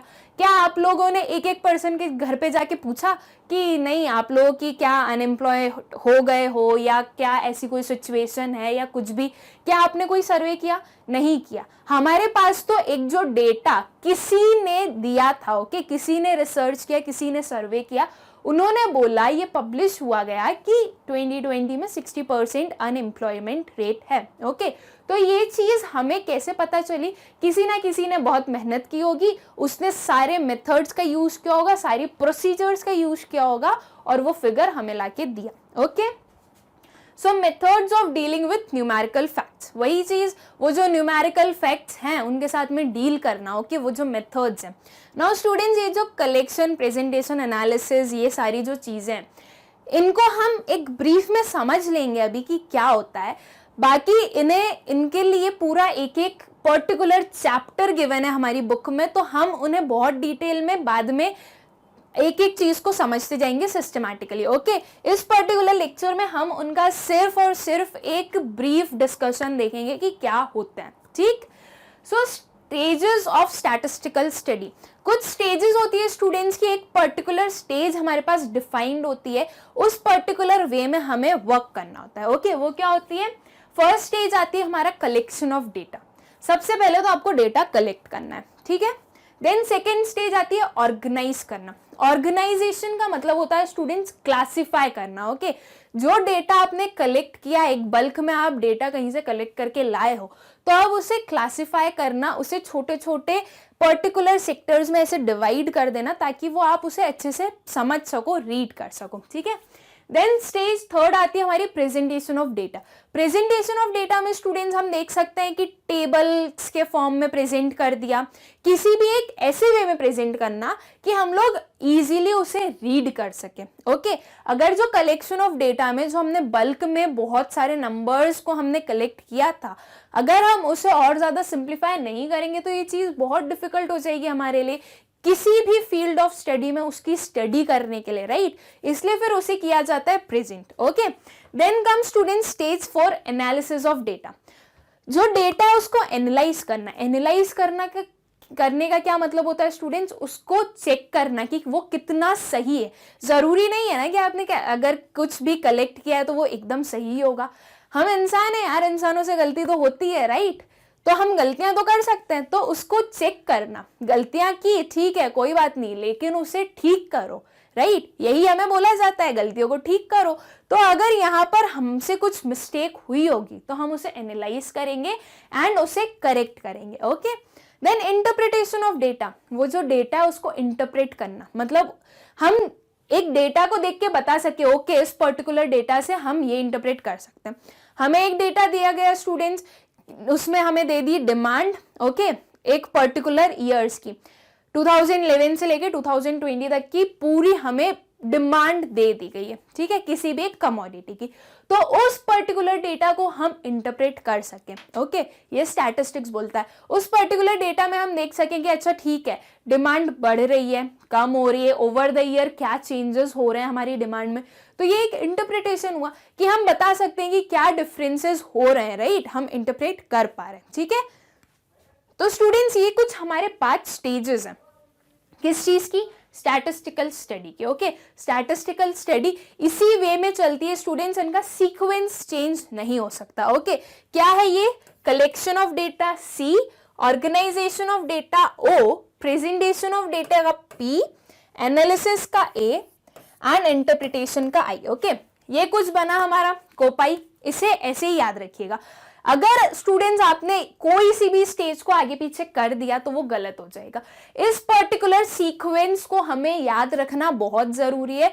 इसी पर्टिकुलर सीक्वेंस के अकॉर्डिंग किसी भी डेटा को कलेक्ट किया जाता है, फिर उसे ऑर्गेनाइज, फिर प्रेजेंट, फिर एनालाइज और फिर इंटरप्रेट। ओके, ये ऐसे ही चलता है, इसके आप स्टेजेस को आगे पीछे नहीं कर सकते। ओके, तो इसके लिए ये अगर ऐसे याद ना रहे तो ये एक वर्ड है कोपाई। ओके, कोपाई कुछ थोड़ा ऐसा अजीब सा वर्ड है, बट आई गेस इजी भी है, याद हो जाएगा। ओके, सो अगर आपको कोपाई याद है तो आप C से कलेक्शन, O से ऑर्गेनाइजेशन, P से प्रेजेंटेशन, A से एनालिसिस एंड I से इंटरप्रिटेशन, इजी चीज है, आप उसे लिख सकते हैं। हमारे साथ में दिक्कत ही तो ये होती है कि हम सीक्वेंस भूल जाते हैं, बाकी हमें पता होता है कि कौन कौन सी स्टेजेस होती हैं, राइट? तो सीक्वेंस को याद रखने के लिए हमने एक ये शॉर्ट फॉर्म बना लिया है कि इस पर्टिकुलर वे से हम सीक्वेंस को याद रख सकते हैं, ठीक है। तो स्टूडेंट्स ये सारी चीजें क्या होती है, ये तो डिटेल में हमें एक एक चैप्टर पढ़ना है पूरा। ओके, हर एक चीज के लिए एक बहुत बड़े चैप्टर्स हैं जिसे हम बहुत इजी वे में समझने वाले हैं। ओके, तो एक शॉर्ट में देख लेते हैं कि वो क्या बताना चाहते हैं, ये जो 5 स्टेजेस हैं उसमें हमें। So collection of data, it is the main and the first step in statistical inquiry. Main क्यों बोला गया है? क्योंकि अगर आप डेटा कलेक्ट ही नहीं करेंगे तो आप स्टार्ट कैसे करेंगे, राइट? अगर आपको कोई भी स्टैटिस्टिकल इंक्वायरी या स्टैटिस्टिकल स्टडी को स्टार्ट करना है तो पहले कलेक्शन तो करना ही पड़ेगा, राइट? इसलिए ये एक मेन स्टेप हो गई। वैसे तो सारी स्टेप्स ही मेन है, क्योंकि अगर आपने एक भी स्टेप को, एक भी स्टेज को स्किप किया तो वो आपके लिए एक प्रॉब्लम क्रिएट करेगा, आप उस जो डेटा है उसको अच्छे से प्रेजेंट नहीं कर पाएंगे। Okay, the technique of collection of data depends upon the objective of the study. अब कलेक्शन ऑफ डेटा की स्टूडेंट्स बहुत सारी टेक्निक्स होती है। ओके, उसकी कुछ primary data, primary sources and secondary sources होते हैं। ये चीजें क्या होती है ये हम नेक्स्ट चैप्टर में पढ़ेंगे, बहुत डिटेल में पढ़ेंगे, इसलिए अभी मैं ज्यादा कुछ नहीं बता रही हूँ कि क्या होते हैं पर्टिकुलर चीजें, ओके। लेकिन कलेक्शन ऑफ डेटा, कैसी डेटा को कलेक्ट करना है, कौन सा मेथड हम यूज करेंगे, कौन सी टेक्निक से हम यूज करेंगे, ये किस पे डिपेंडेंट होता है, ये डिपेंडेंट होता है कि आपको किस एरिया में पढ़ाई करनी है, ओके। किस पर्टिकुलर एरिया का स्टैटिस्टिक्स निकालना है उस पर डिपेंडेंट रहता है। हो सकता है आपको बहुत ज्यादा एक्यूरेट चाहिए हो तो आप कुछ प्राइमरी सोर्सेस का यूज कर ले। आपको अगर थोड़ी बहुत ऐसा है कि ठीक है चल सकता है, थोड़ी सी अगर एक्यूरेसी नहीं होगी तो आपने सेकेंडरी सोर्सेस का कर लिया। इसके अलावा बहुत सारे फीचर्स होते हैं जो कि ये डिफाइन करते हैं कि आप कौन सी मेथड का यूज करने वाले हो आपके कलेक्शन के लिए, ठीक है। Then comes organisation of data. Students, organisation का क्या मतलब होता है? ऑर्गेनाइजेशन का मतलब होता है क्लासिफाई करना, ओके। जो डेटा आपने कलेक्ट किया है ना, वो आपने कलेक्ट कर लिया सारे एक साथ में, लेकिन अब उसे क्लासिफाई करना, ओके। अलग अलग छोटी छोटी चीजों में क्लासिफाई करना, डिवाइड करना, ताकि उसे आप और अच्छे से पढ़ सकें, ठीक है। So after collection, the data is organized in the proper form which involves editing and classification. ठीक है, एडिट करना, क्लासीफाई करना, जो चीजें काम की नहीं है उन्हें एक्सक्लूड कर दो, जो काम की है उन्हें ले लो। क्योंकि ऐसा हो सकता है ना कि आपने जब कलेक्शन किया था तो आपने सोचा होगा कि चलो ठीक है, अगर एक कोई सी पर्टिकुलर चीज ज्यादा इंपॉर्टेंट नहीं लग रही है तो भी आपने उसे कलेक्ट किया, ये सोच के कि हो सकता है इसकी कोई जरूरत पड़ जाए बाद में, राइट। तो ये ऐसी कुछ चीजें उसमें ऐसी भी होगी कलेक्शन में कि आपको अब उस चीज की जरूरत नहीं है उस पर्टिकुलर डेटा की, तो आप वो एक्सक्लूड कर देंगे, या फिर आपको अगर नीड है तो आप उसे क्लासिफाई कर देंगे, ओके, कि ठीक है इस पर्टिकुलर हेड के अंदर इतनी चीजें हम डाल देते हैं, इस पर्टिकुलर हेड के अंदर कुछ दूसरी चीजें डाल देते हैं। तो जब हम और ज्यादा आगे बढ़ेंगे हमारी स्टडी में तो हमें ईजी रहेगा, ठीक है। Then presentation of data. After classification, the data is presented in some suitable manner in the form of text, table, diagram और graph. अब जो डेटा हमने कलेक्ट कर लिया, ऑर्गेनाइज कर लिया, उसे प्रेजेंट करेंगे, ओके, उसे बताएंगे, उसे दिखाएंगे हम किसी को कि ये पर्टिकुलर हमारा डेटा है, ओके। वो टेबल के फॉर्म में हो सकता है, ठीक है, एक टेबल बना दिया, उसमें हमने सारी जो हमारे वेरिएबल्स थे वो हमने पुट कर दिए। स्टूडेंट्स, आपने पाई चार्ट्स देखे हैं, राइट। ऐसे और भी जो ग्राफ्स होते हैं, हिस्टोग्राम्स, बार डायग्राम्स, ये सारी चीजें, ओके, ये टेक्स्ट के फॉर्म में आपने प्रेजेंट कर दिया। आपका जो डेटा था उसे आपने किसी भी फॉर्म में ऐसे बना दिया है ताकि जो सामने वाला है, जो दूसरा पर्सन है, वो उसे पढ़ सके, उसे समझ सके, ठीक है। Then come analysis of data, ठीक है। After presentation of data, analysis is done with the help of simple mathematical techniques. These include measures of central tendency, measures of dispersion, correlation and regression, etc. Now students, measures of central tendency. आप लोगों ने mean median mode तो सुना होगा I guess, right, कि mean median mode कुछ होते हैं, तो वो हम मेजर्स ऑफ सेंट्रल टेंडेंसी के अंडर पढ़ेंगे, ओके, कि ये कैसे कैलकुलेट किए जाते हैं और क्यों किए जाते हैं, ओके। ये सारी चीजें एनालिसिस के अंदर हम देखते हैं, ठीक है। जो मेन हमारा न्यूमेरिकल पार्ट है ना, वो हम एनालिसिस ऑफ डेटा के अंदर पढ़ते हैं, ठीक है। आई गेस ये सारी चीजें तो आपके लिए न्यू होगी, measures of dispersion, correlation and regression होगी, ये न्यू होगी, लेकिन आप लोग बहुत जल्दी इनके साथ में बहुत फेमिलियर हो जाएंगे एंड बहुत अच्छे से आपको समझ में आ जाएगी कैसे इसे कैलकुलेट किया जाता है, क्यों हम कैलकुलेशन करते हैं और क्या क्या डिफरेंट टेक्निक्स होती है, मेथड्स होते हैं इनके कैलकुलेशन करने के, okay. Then comes interpretation of data. It is the last step of statistical methodology, ठीक है, ये लास्ट स्टेप है। इसके बाद में हमारा स्टैटिस्टिकल स्टडी जो है वो खत्म हो गई, ठीक है। It involves statistical thinking, skill and experience to derive meaning from analyzed data. अब आपने कलेक्ट कर लिया, ऑर्गेनाइज कर लिया, प्रेजेंट कर लिया, एनालाइज कर लिया। अब जो भी आपके पास डेटा आया है उसे आप रीड कर पाए, राइट, उसे ही वही चीज होगी हमारी इंटरप्रिटेशन में कि जो भी आपने कलेक्शन और ऑर्गेनाइजेशन ये सारी जो चीजें की है वो जिस भी डेटा के ऊपर की है, अब आप उसे फाइनली रीड कर सकें कि आप बताना क्या चाहते हैं, राइट। तो वो हो गई हमारी इंटरप्रिटेशन में कि हम समझ सकें कि वो एक जो स्टडी है वो हमें क्या बता रही है, ठीक। The interpretation provides the final conclusion drawn from the analysed data.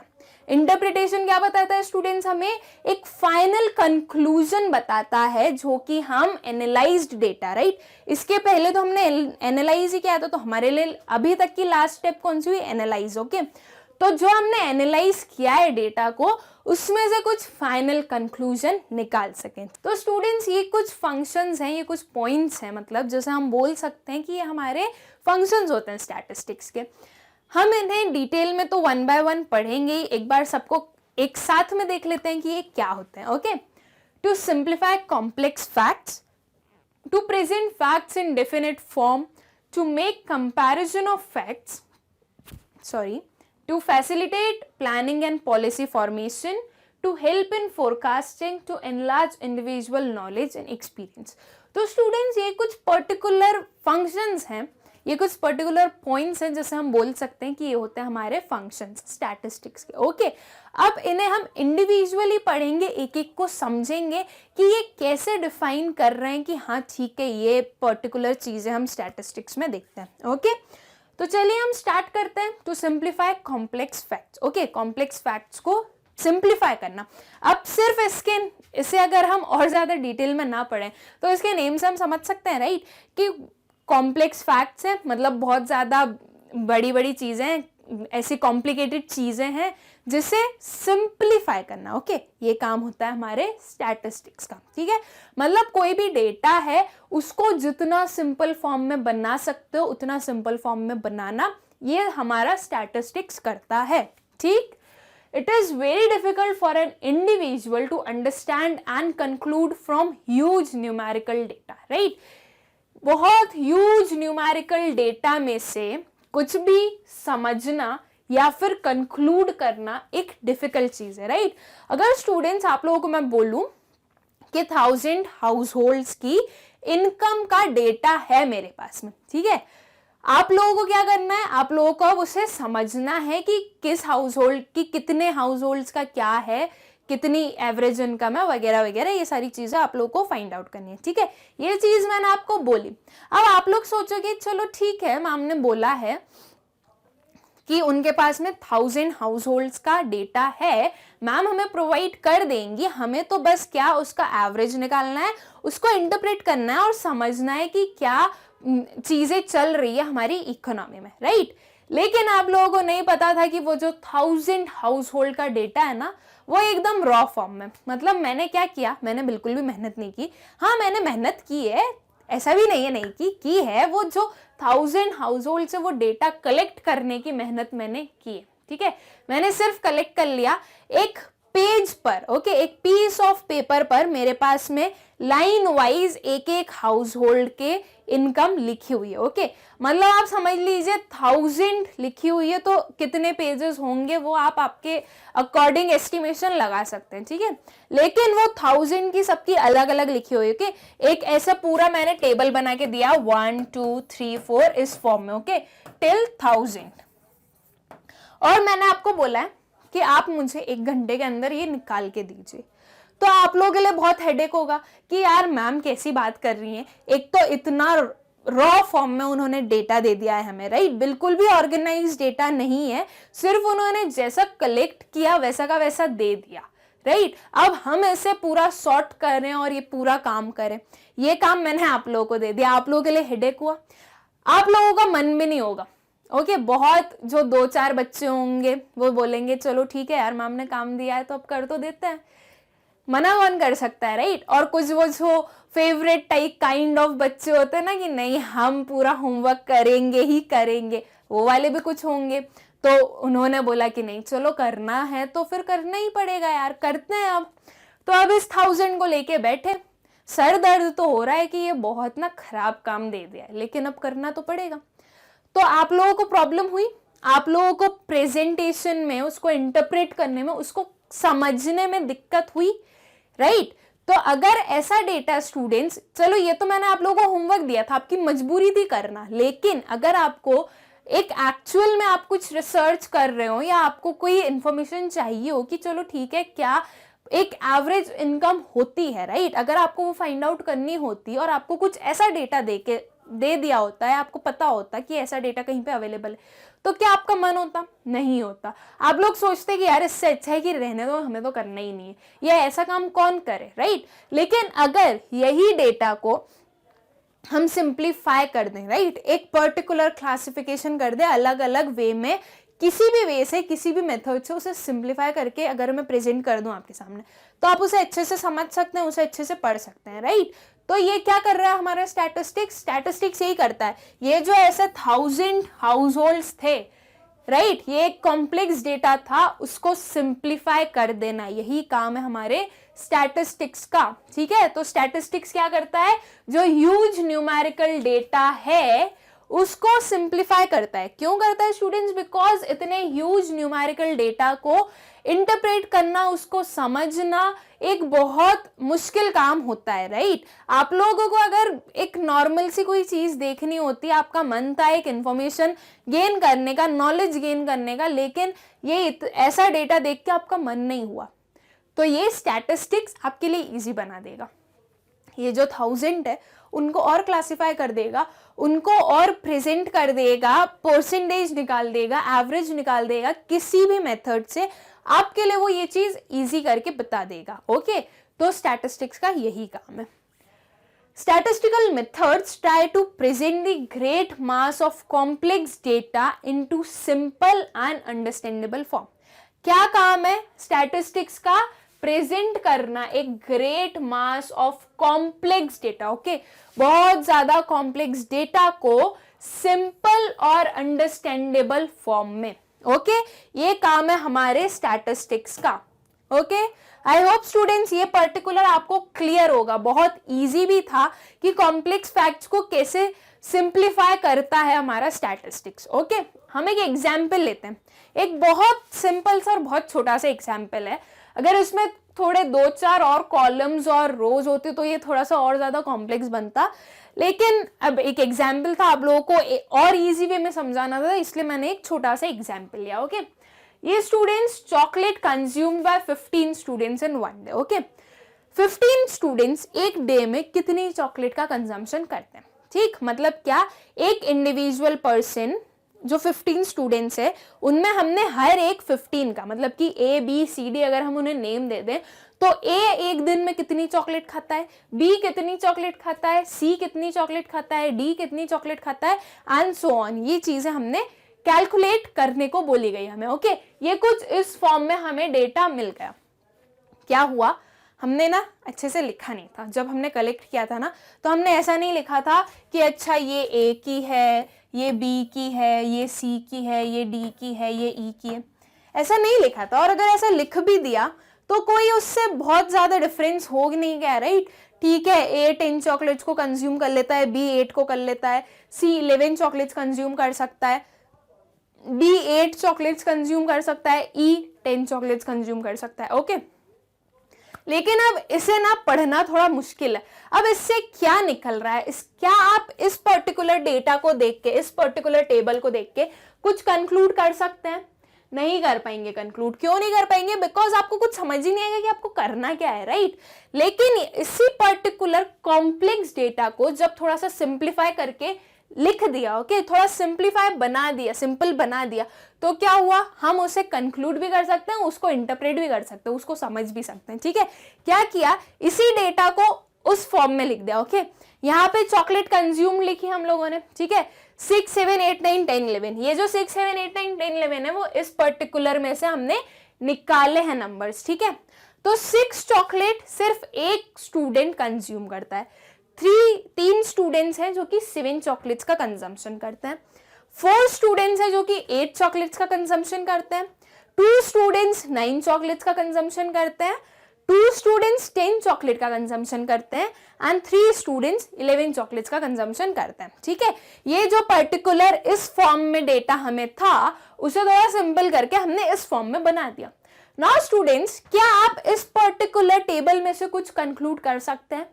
Yes, हम कर सकते हैं। अगर आपसे बोला जाए कि अच्छा आप बताइए कि सबसे ज्यादा कितनी नंबर ऑफ चॉकलेट्स खाते हैं स्टूडेंट्स, कितनी नंबर ऑफ चॉकलेट्स को कंज्यूम करते हैं, राइट, मतलब सबसे ज्यादा क्वांटिटी ऑफ स्टूडेंट्स क्या करते हैं, कितनी नंबर ऑफ चॉकलेट्स का कंजम्पशन करते हैं, तो हम देख सकते हैं यहाँ पे सबसे ज्यादा 4 दिख रहा है हमें, राइट? मतलब 4 स्टूडेंट्स की चॉइस एक जैसी दिख रही है। 4 स्टूडेंट्स कंजम्पशन करते हैं 8 चॉकलेट्स का। ओके, हम बोल सकते हैं कि आपके पूरे 15 स्टूडेंट्स में से जो मैक्सिमम एक सेम नंबर ऑफ चॉकलेट का कंजम्पशन करते हैं वो है 4 स्टूडेंट्स, ठीक है? जो सबसे कम चॉकलेट का कंजम्पशन करते हैं उसमें सिर्फ एक ही स्टूडेंट आ रहा है। ओके, सिर्फ एक स्टूडेंट ऐसा है जो कि 6 चॉकलेट का कंजम्पशन करता है एंड ये मिनिमम है। ओके, 6 से नीचे कोई भी नहीं गया। तो सबसे ज्यादा नंबर ऑफ स्टूडेंट्स किस चॉकलेट का कंजम्पशन, कितनी नंबर ऑफ चॉकलेट का कंजम्पशन कर रहे हैं हमने वो बता दिया, और सबसे कम नंबर ऑफ स्टूडेंट्स कितनी नंबर ऑफ चॉकलेट्स का कंजम्पशन कर रहे हैं, ठीक है? इस पर्टिकुलर डेटा से आपने कुछ कंक्लूजन निकाला, राइट? आप कुछ कंक्लूड कर पाए, तो इसे हमने क्या बोला कि ये सिंपल फॉर्म में दिखा हमें, राइट? इसमें से कंक्लूड नहीं कर पा रहे थे क्योंकि ये बहुत ही एक हैप्पीजैड मैनर में गिवन था ये डेटा, और हमें कुछ समझ भी नहीं आ रहा था कि हम बताएं क्या, राइट? इसे तो हम देखकर ही बता सकते हैं कि सबसे ज्यादा जो हमारी स्टूडेंट्स की प्रेफरेंस है वो है 8 चॉकलेट्स का कंजम्पशन, राइट? क्योंकि यहाँ पे हमने देखा मैक्सिमम नंबर ऑफ स्टूडेंट्स को, ठीक है?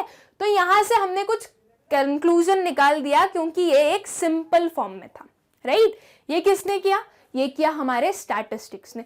ये एक बहुत छोटा सा डेटा था, अगर मैं बोलती तो आप तो इसमें से भी कैलकुलेट करके बहुत इजीली बता सकते थे, लेकिन सिर्फ इतने छोटे डेटा का तो कोई स्टैटिस्टिक्स निकालते नहीं है हम, right?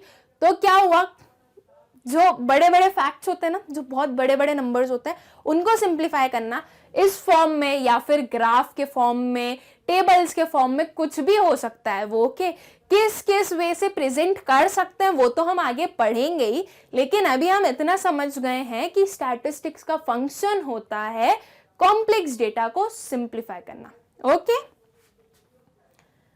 Then to present facts in definite forms, facts को डेफिनेट फॉर्म्स में प्रेजेंट करना। Okay, quantitative facts can easily be believed and trusted in comparison to abstract and qualitative facts. जो क्वांटिटेटिव फैक्ट्स होते हैं स्टूडेंट्स, उनको हम easily believe कर सकते हैं, राइट? इजीली उन पर भरोसा कर सकते हैं in comparison to qualitative facts या फिर जो एब्स्ट्रैक्ट फैक्ट्स हैं उनसे। क्या ऐसा सीरियसली में होता है? यस, होता है। चलिए हम एक एग्जाम्पल लेते हैं। ओके, हम बोल रहे हैं कि हमारी जो जीडीपी है, ओके, जीडीपी डिक्रीज हो रही है। ओके, ये स्टेटमेंट मैंने बोली, आपने सुन ली, आपने बोला ओके ठीक है, हो रही है तो ओके, पर कैसे पता कि हो रही है? क्या ये चीज मैं कैसे बोल सकती हूँ कि जीडीपी डिक्रीज हो रही है?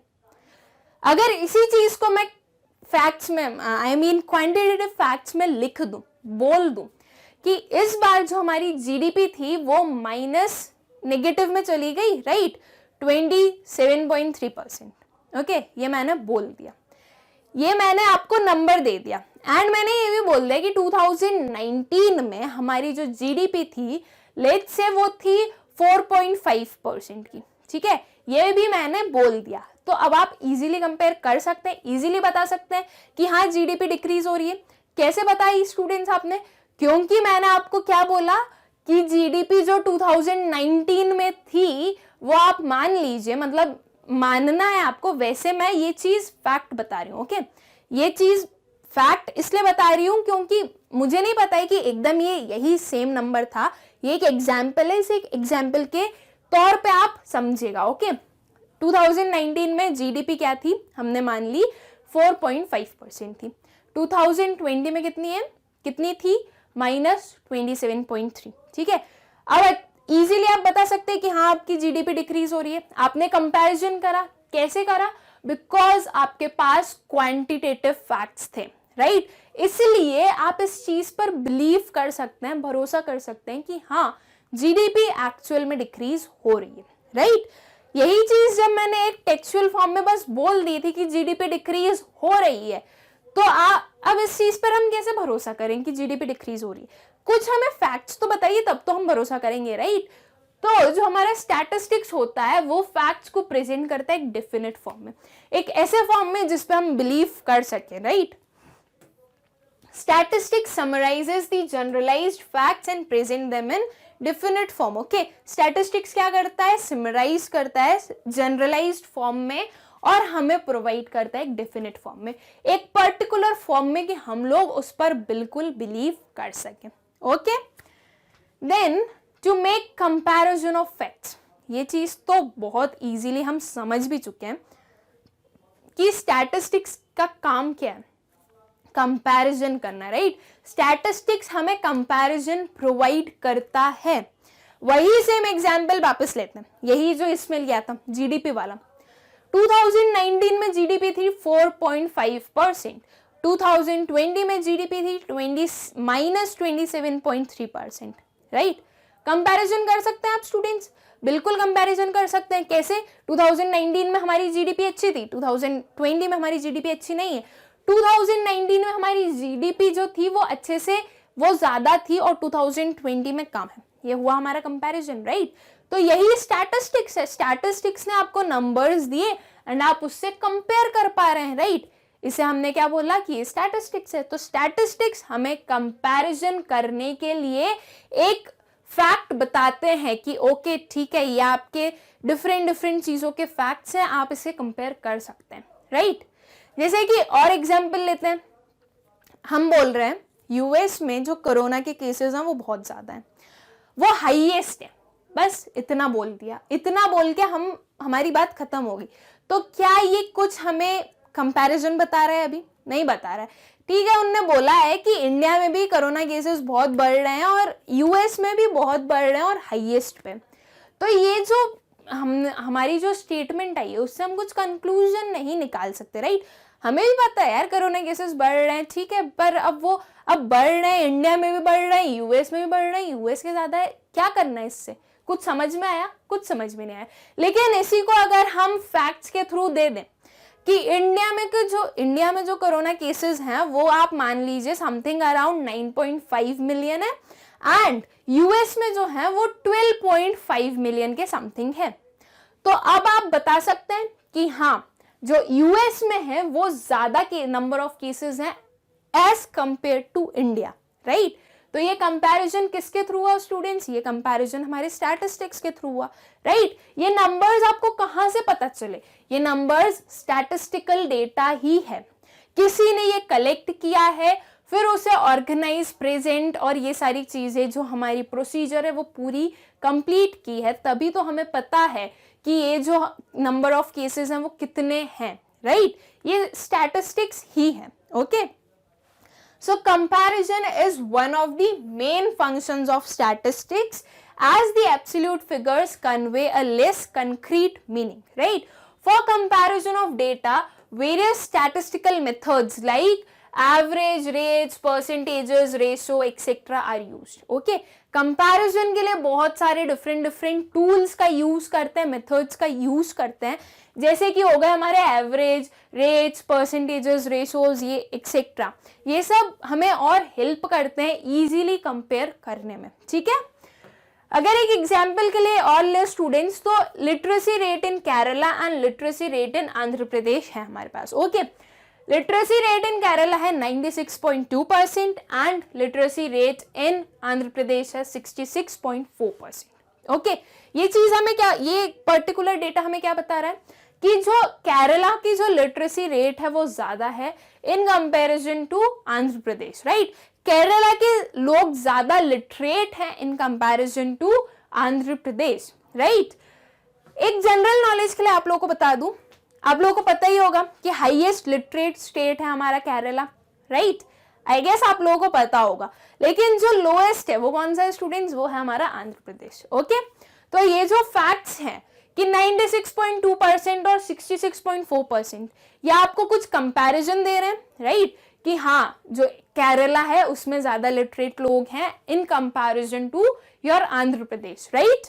सो आई होप स्टूडेंट्स ये आप लोगों को क्लियर होगा कि कंपैरिजन कैसे किया जाता है फैक्ट्स के बीच में, और स्टैटिस्टिक्स कैसे ये चीज बताता है हमें कि कैसे कंपैरिजन करें हम. Okay, then comes to facilitate planning and policy formation. ठीक है, अब क्या आएगा कि प्लानिंग और पॉलिसी फॉर्मेशन में हेल्प करता है हमारा स्टैटिस्टिक्स.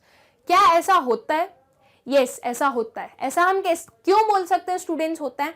चलिए मान लीजिए हमारी जो गवर्नमेंट है वो सोच रही है कि पॉवर्टी को रिड्यूस किया जाए, राइट? अब उन्होंने सोचा है पॉवर्टी को रिड्यूस करने के लिए, तो अब वो कैसे रिड्यूस करेंगी, क्या पॉलिसीज लेके आएंगी, क्या प्लान्स बनाएंगी ताकि जो पॉवर्टी है वो कम कर सके, राइट? उसके लिए सबसे पहले किस चीज की जरूरत होगी हमारी गवर्नमेंट को? ये चीज पता होना चाहिए कि आपकी कंट्री में कितनी पॉवर्टी है, राइट? तो कितनी पॉवर्टी है ये कैसे पता चलेगा? ये स्टैटिस्टिक्स बताएगा। आप with the help of statistical method calculate करोगे, निकालोगे इस चीज को कि आपकी कंट्री में कितने पुअर लोग हैं या कितनी आपकी पॉवर्टी लाइन है, राइट? देन उसके बाद में आप कुछ प्लान्स बनाओगे, ओके, कि ये पर्टिकुलर प्लान हमने फॉर्मेट किया है नाउ, अब इसके अकॉर्डिंग हमारी जो पॉवर्टी है वो थोड़ी कम हो सकती है, ओके। अब वो कम आपने वो जो प्लान था वो फॉर्मुलेट कर दिया, ओके। अब उसके बाद में आपने वो इम्प्लीमेंट भी कर दिया। अब उसके बाद में आप चेक भी तो करोगे कि ये सही है कि नहीं है, राइट? उसके बाद में चेक कैसे करोगे कि ये सही है कि नहीं है? आप फिर से आपका जो पॉवर्टी रेट है, राइट, जो रेशियो निकलेगा वो आप वापस कैलकुलेट करोगे और फिर उसे कंपेयर करोगे कि हाँ ठीक है, पहले इतना था अब इतना है। अगर वो सेम रहा, अगर उसमें कोई चेंजेस नहीं हुए, तो मतलब आपका प्लान शायद सही नहीं हो। अगर आपकी पॉवर्टी बढ़ गई हो तो हो सकता है कि शायद आपके प्लान का कोई असर ही नहीं हुआ हो, राइट? आपकी पॉवर्टी कम हो रही है तो चलो ठीक है, हो सकता है आपके प्लान की वजह से कोई अच्छा न्यूज मिली है या कुछ अच्छा आउटकम देखने को मिल रहा है हमें कि चलो ठीक है पॉवर्टी कम हो रही है, ठीक है। तो जो हमारे स्टैटिस्टिक्स है वो हमें प्लान करने में फैसिलिटेट करता है और कुछ पॉलिसीज बनाने में, ओके।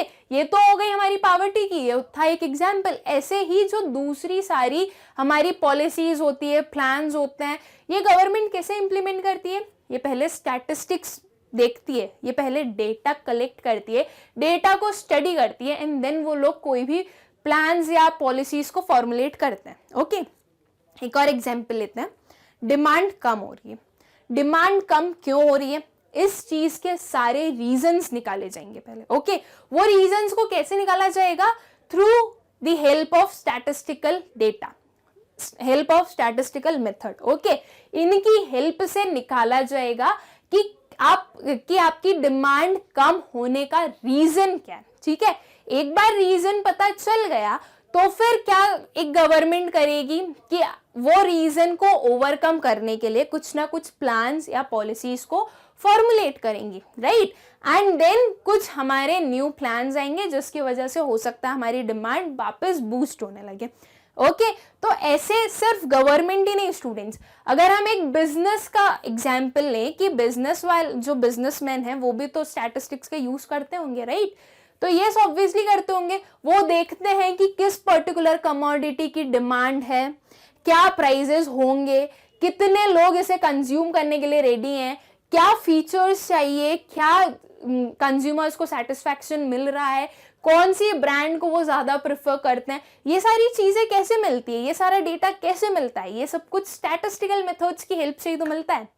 तो आई गेस स्टूडेंट्स आप लोगों को अगर स्टैटिस्टिक्स में कुछ डाउट्स होंगे भी ना अभी तक, तो वो और ज्यादा क्लियर होते जाएंगे जैसे जैसे आप इसे पढ़ते जाओगे, राइट? आप लोगों को समझ में आता जाएगा कि स्टैटिस्टिक्स के बिना तो जीवन है ही नहीं। एक छोटी छोटी चीजों में जो आता है वो सब कुछ स्टैटिस्टिक्स है। रेनफॉल ज्यादा होने वाली है, कम होने वाली है, ये सब कुछ स्टैटिस्टिक्स है। क्लाइमेट कैसा चेंज हो जाएगा वो स्टैटिस्टिक्स है। ये सब कुछ होता स्टैटिस्टिक्स ही है, राइट? वो सब कुछ बस क्या है कि हमें डेटा कलेक्ट करना है, ऑर्गेनाइज करना है। वो जिस फील्ड की स्टडी कर रहे हो उसके अकॉर्डिंग पूरे डेटा को एग्जामिन करना है, पूरे डेटा को कलेक्ट, ऑर्गेनाइज और वो जो हमारी पांचों स्टेप है वो कोपाई जो हमने पढ़ा था, राइट, वो पूरा कंप्लीट करना है। तो हर एक जगह पर स्टैटिस्टिक्स तो होता ही है, ठीक है। So on the basis of numerical data and their analysis, business and administrators can plan future activities and shape their policies. Okay, I guess आप लोगों को clear होगा. To help in forecasting, now students, forecasting का मतलब क्या होता है, पहले तो ये हम समझते हैं। फोरकास्टिंग का मतलब होता है एट प्रेजेंट आप फ्यूचर के बारे में कुछ बता रहे हो। ओके, फ्यूचर के बारे में कुछ एस्टिमेट कर रहे हो कि अच्छा ठीक है, फ्यूचर में हो सकता है इस पर्टिकुलर गुड की डिमांड बढ़े, या हो सकता है इस पर्टिकुलर गुड की प्राइस बढ़ जाए, या एक्सेट्रा कुछ भी चीजें सोचना आज की डेट में फ्यूचर से रिलेटेड। ओके, उसे हम बोलते हैं फोरकास्टिंग। तो जो हमारा स्टैटिस्टिक्स होता है वो हेल्प करता है फोरकास्ट करने में। कैसे हेल्प करता है स्टूडेंट्स, वो अभी हम समझते हैं, एक एग्जाम्पल के थ्रू समझेंगे उसे भी। Okay, as business is full of risk and uncertainties, correct forecasting is essential to reduce the uncertainties of business. Okay, now students, जो business होता है वो full of risk और uncertainties होता है, right? Uncertainties मतलब हमें पता नहीं है कब क्या हो जाए, right? Uncertain है, ठीक है, उसे हम अनसर्टेनिटीज बोल सकते हैं। तो जो हमारा बिजनेस है वो बिल्कुल रिस्क और अनसर्टेनिटीज से भरा हुआ है, कब क्या हो जाए वी नेवर नो, राइट? तो इसलिए जो हमारा बिजनेस है उसमें एक करेक्ट फोरकास्टिंग बहुत जरूरी होती है। ओके, किसी भी चीज के लिए फोरकास्ट करना जरूरी है, सिर्फ बिजनेस ही नहीं स्टूडेंट्स, किसी भी चीज के लिए आप देखें तो फोरकास्ट करना बहुत जरूरी है कि एक आइडिया रहना चाहिए हमारे पास में कि इन फ्यूचर क्या हो सकता है। ओके, इसका एक एग्जाम्पल देखते हैं कि हम कैसे उसे फोरकास्ट कर पाएंगे। ओके, ना यहाँ पे स्टूडेंट्स पीरियड दिया है, टाइम पीरियड दिया है, ठीक है, एंड डिमांड दी हुई है। या आप किसी भी कमोडिटी की डिमांड मान लीजिए, लेट्स से ये एक कोई गुड एक्स है, उसकी डिमांड दी हुई है एंड टाइम पीरियड गिवन है हमारे पास में। ओके, हम क्या देख सकते हैं, Jan 2013, Feb, March, April, May, June, July, August, September, October, November and December. मतलब यहाँ पे क्या है, एक पर्टिकुलर ईयर के हर एक मंथ गिवन है हमारे पास में। ओके, तो यहां पे कैलकुलेट किया गया है, कि हर एक पर्टिकुलर मंथ में क्या डिमांड है आपके गुड एक्स की, ठीक है। जनवरी में देखा गया कि वो थी 1404, देन वो हुई 1506, 1521 एंड सो ऑन। जो हमारी डिमांड है गुड एक्स की वो गिवन है। ओके, नाउ ये जो दिसंबर है स्टूडेंट्स, राइट, दिसंबर 2013 का जो डिमांड का जो वो है हमारा ब्लॉक है वो एम्प्टी है। वो एम्प्टी क्यों है, वो ऐसी एम्प्टी है, वहां पे अभी फोरकास्टिंग चल रही है कि कितनी होगी। ओके, अभी दिसंबर की डिमांड हमें पता नहीं है। एक जो बिजनेस है उसने जो मतलब जो गुड एग्स का प्रोडक्शन करता है उसने ये सारे डेटा को लिखा है। ओके, ये सारी डेटा को पढ़ने के लिए, समझने के लिए नोट डाउन किया गया है। नाउ स्टूडेंट्स, क्या हम इसमें से कुछ इंटरप्रेट कर सकते हैं? क्या आप लोगों को कुछ समझ में आ रहा है? आ रहा है? यस, इससे हम समझ सकते हैं कुछ ना कुछ। क्या है स्टूडेंट्स, देखिए पहले डिमांड कितनी थी 1404, देन हुई वो 1506, राइट, 1521, 1658। क्या देख रहे हैं हम, इस पर्टिकुलर इन चारों में हमारी जो डिमांड है वो राइज हो रही है, राइट। देन 1716 और बढ़ी, 1805 और इंक्रीज हुई है, 1919 इंक्रीज हुई है, राइट।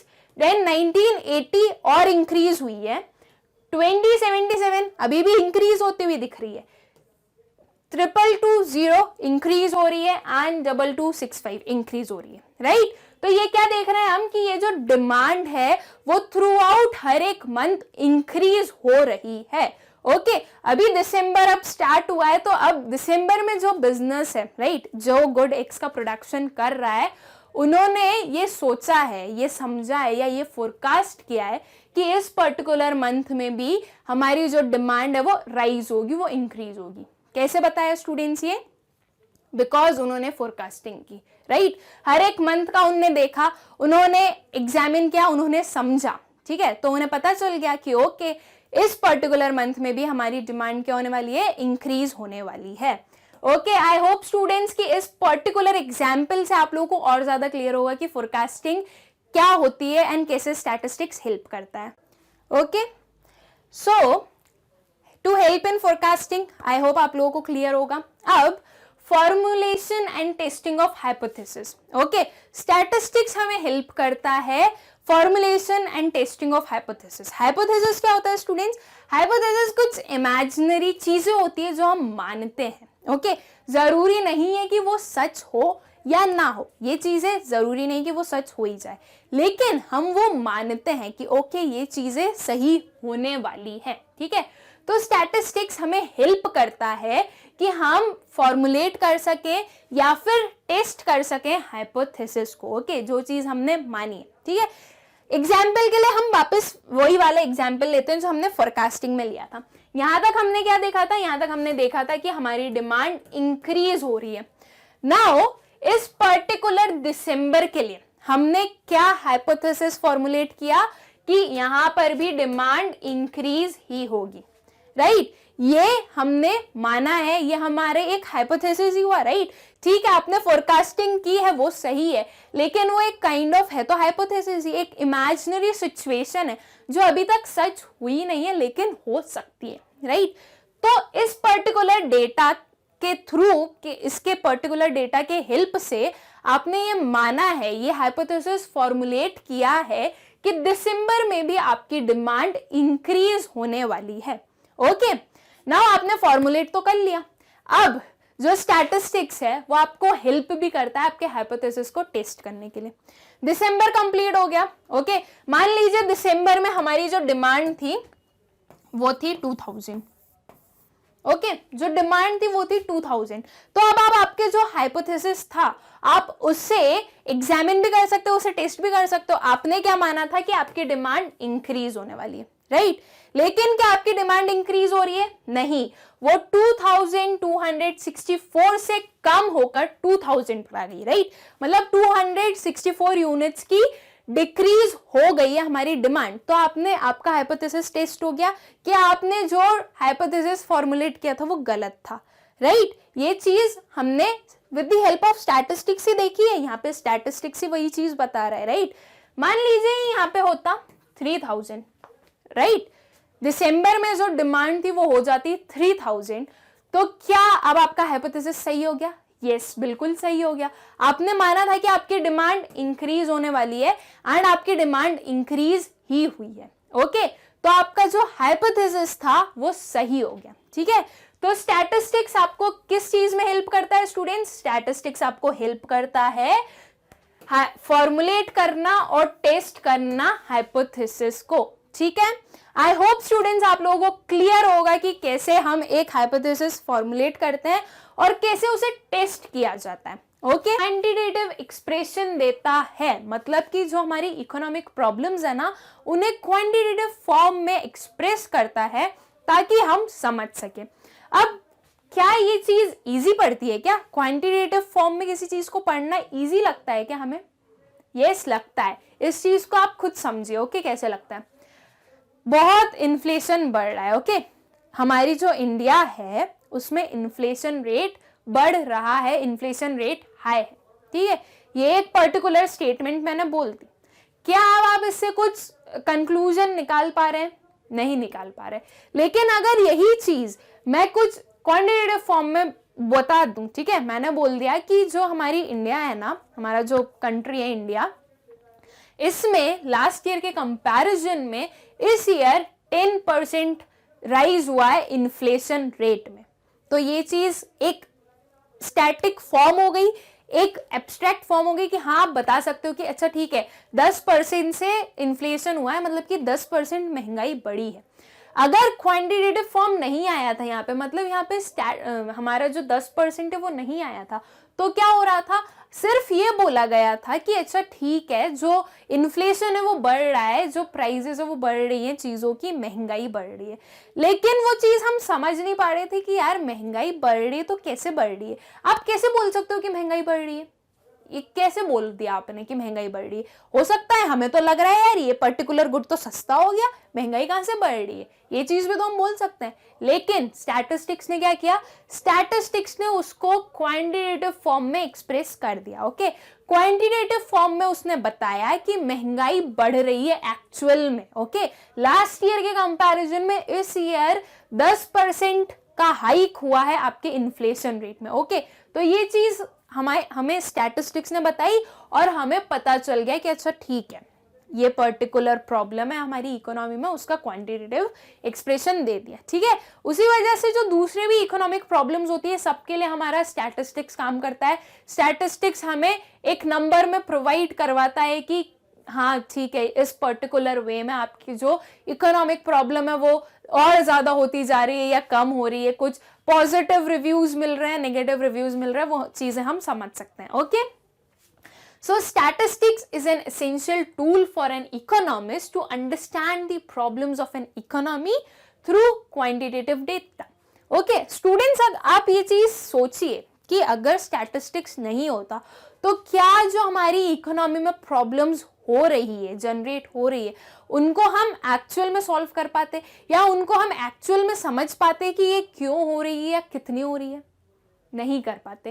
क्यों नहीं कर पाते स्टूडेंट्स? बिकॉज जैसे कि अभी हमने देखा कि अच्छा ठीक है, इन्फ्लेशन बढ़ रहा है, राइट, महंगाई बढ़ रही है, ये चीज आपको सिर्फ बोल दी गई, लेकिन हो सकता है कि आप इस चीज को ना माने। आपको ऐसा लगे कि यार मैं ना जब लास्ट ईयर एक पर्टिकुलर जीन्स खरीदने गया था तो वो थी 1000 रुपीज की, लेकिन अब वो जीन्स तो मुझे 600 रुपीज में मिल गई है, राइट। उसके XYZ कुछ भी रीजंस हो सकते हैं कि वो जीन्स आपको 600 में क्यों मिल रही है, राइट। तो आपके अकॉर्डिंग क्या हो गया? आपके अकॉर्डिंग हो गया कि नहीं यार, महंगाई का बढ़ रही है तो सामान तो सस्ते हो गए, हमारे गुड्स तो और ज्यादा चीप हो गए, राइट, पहले से, तो अब हमें ज्यादा कॉस्ट पे नहीं करना पड़ा। तो आपके अकॉर्डिंग तो इन्फ्लेशन बढ़ ही नहीं रहा है, राइट, आपके अकॉर्डिंग तो डिफ्लेशन हो रहा है, राइट। तो क्या ये चीजें सही है? नहीं है। या फिर जो हमारी और भी इकोनॉमिक प्रॉब्लम्स होती हैं कि डिमांड कम हो गई है या सप्लाई में कुछ प्रॉब्लम है, एक्सपोर्ट्स में कुछ हो रहा है, इंपोर्ट्स में कुछ हो रहा है, तो ये सारी चीजें क्यों हो रही है, कितनी हो रही है, ये चीजों को आप अगर सिर्फ एक टेक्सचुअल फॉर्म में लिखो, एक क्वालिटेटिव फॉर्म में लिखो तो आप नहीं बता सकते हो। लेकिन जब आपके सामने स्टूडेंट्स नंबर्स आ जाते हैं, क्वांटिटी आ जाती है, तो आप वो चीज मानते हो। ओके, आपको बोला गया कि ना लास्ट ईयर जो हमारे एक्सपोर्ट्स थे वो थे कुछ 1.5 करोड़। ओके, ये हमारे लास्ट ईयर के एक्सपोर्ट्स थे, एंड इस ईयर जो हमारे एक्सपोर्ट्स हैं वो है कुछ 9 करोड़ के आसपास। ओके, क्या समझ में आया इससे? आपके एक्सपोर्ट्स बहुत ज्यादा बूस्ट हुए, राइट। पहले तो 1 ही थे, लास्ट ईयर तक 1 करोड़ के आसपास ही थे, अब कहां चले गए? 9 करोड़ के आसपास चले गए। तो ये बहुत ज्यादा डिफरेंस आपको समझ में आया, राइट, कि यार 8 करोड़ का डिफरेंस आप लोग बिलीव नहीं कर पा रहे हैं, लेकिन फिर भी आपने बिलीव किया है क्योंकि वो जो डेटा था वो पूरा अच्छे से चेक्ड किया हुआ डेटा था, उसमें कोई गलती नहीं थी, इसलिए आपने वो चीज मानी है, राइट। अगर यही चीज में सिर्फ बोल देते कि लास्ट ईयर के कंपैरिजन में इस ईयर जो हमारे एक्सपोर्ट्स हैं वो बूस्ट हुए हैं, तो ठीक है, आप लोग बोलते हैं अच्छा ठीक है हुए होंगे, पता नहीं यार, हमें हो सकता है हुए होंगे, ये वाली चीजें आ जाती है ना कि हो सकता है हुए होंगे। लेकिन जब क्वांटिटी आ गई, नहीं यार हुए ही है, सीधा सीधा दिख तो रहा है, लास्ट ईयर तो 1 करोड़ ही थे, अब तो 9 करोड़ पहुंच गए, राइट। तो हमारा जो स्टैटिस्टिक्स है वो हमारी जो इकोनॉमिक प्रॉब्लम्स होती है उन्हें क्वांटिटेटिव फॉर्म में एक्सप्रेस करता है। Okay, then intersectoral and intertemporal comparisons. पहले तो स्टूडेंट्स हमारा जो स्टैटिस्टिक्स होता है वो कंपैरिजन करता है, ये चीज तो आप लोगों को भी पता है कि स्टैटिस्टिक्स में कंपैरिजन तो होता ही है, राइट। स्टैटिस्टिक्स में है मतलब हम आराम से कंपेयर कर सकते हैं, हम किसी भी डेटा से कंपेयर कर सकते हैं। लास्ट ईयर में देख लिया, इस ईयर में देख लिया, लास्ट ईयर में देख लिया, लास्ट के 10 ईयर्स देख लिया, सो ऑन। ओके, जहां जिस पर्टिकुलर चीज से हमें कंपेयर करना था हमने उससे कर लिया, राइट। तो कंपैरिजन तो होता ही है, ये चीज हमें पता है। अब इंटरसेक्टोरल एंड इंटरटेम्पोरल, ओके, ये 2 न्यू वर्ड्स हैं जो हमारे सामने आए हैं, राइट। तो अब ये कौन सा कंपैरिजन होता है मैम, ये भी आप बता दीजिए, है ना। तो ये कौन सा कंपैरिजन होता है स्टूडेंट्स, हम वो भी समझते हैं। इंटरसेक्टोरल कंपैरिजन, ओके, ये कैसा कंपैरिजन है?